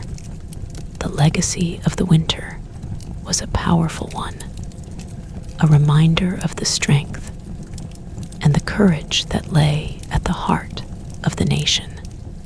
The winter of 1910, the last winter of the Edwardian era, was a season of transition and change, a period when the old world was giving way to the new. The death of King Edward VII in May of that year marked the end of an era, the close of a chapter in British history that had been defined by its contrasts and its complexities. The Edwardian winter, with all its hardships and its glories, was a thing of the past, a memory that would be carried forward into the new century. The winters that followed would be shaped by new technologies and new attitudes, by the changing social and economic conditions of the modern age. But the lessons of the Edwardian winter, the lessons of endurance, community, and resilience, would remain, a legacy that would guide the nation through the even greater challenges of the First World War and the years that followed. The spirit of the Edwardian winter lived on, a testament to the extraordinary capacity of the human spirit to endure, to adapt, and to find meaning in the face of adversity. The story of how the Edwardians survived the brutal winters is not just a historical narrative. It is a profound meditation on the human condition, a reminder of the resilience and the courage that lie at the heart of the human experience. The Edwardians faced the winter with a stoicism and a determination that is humbling to contemplate, a refusal to give in to despair or to be defeated by the elements. Their survival was not just a matter of luck. It was a matter of will, of the sheer determination to live, to overcome, to find meaning in the struggle. The Edwardians were a people of great strength and great courage, and their story is a testament to the extraordinary capacity of the human spirit to endure. The winter was a crucible, a test of character, and the Edwardians emerged from it stronger and more resilient than before. The lessons they learned, the skills they acquired, and the values they embodied would be passed down to future generations, a legacy of resilience that would sustain the nation through the even greater challenges of the 20th century. The Edwardian winter was also a time of great beauty, a season that inspired artists, writers, and musicians to create works of enduring power and significance. The poets of the era found in the winter landscape a source of profound inspiration, their words capturing the stark beauty and the deep melancholy of the season. The painters, too, were drawn to the winter, their canvases filled with the soft, muted colors of the snow-covered countryside, the delicate tracery of frost on a window pane, the warm, golden glow of a fire in a darkened room.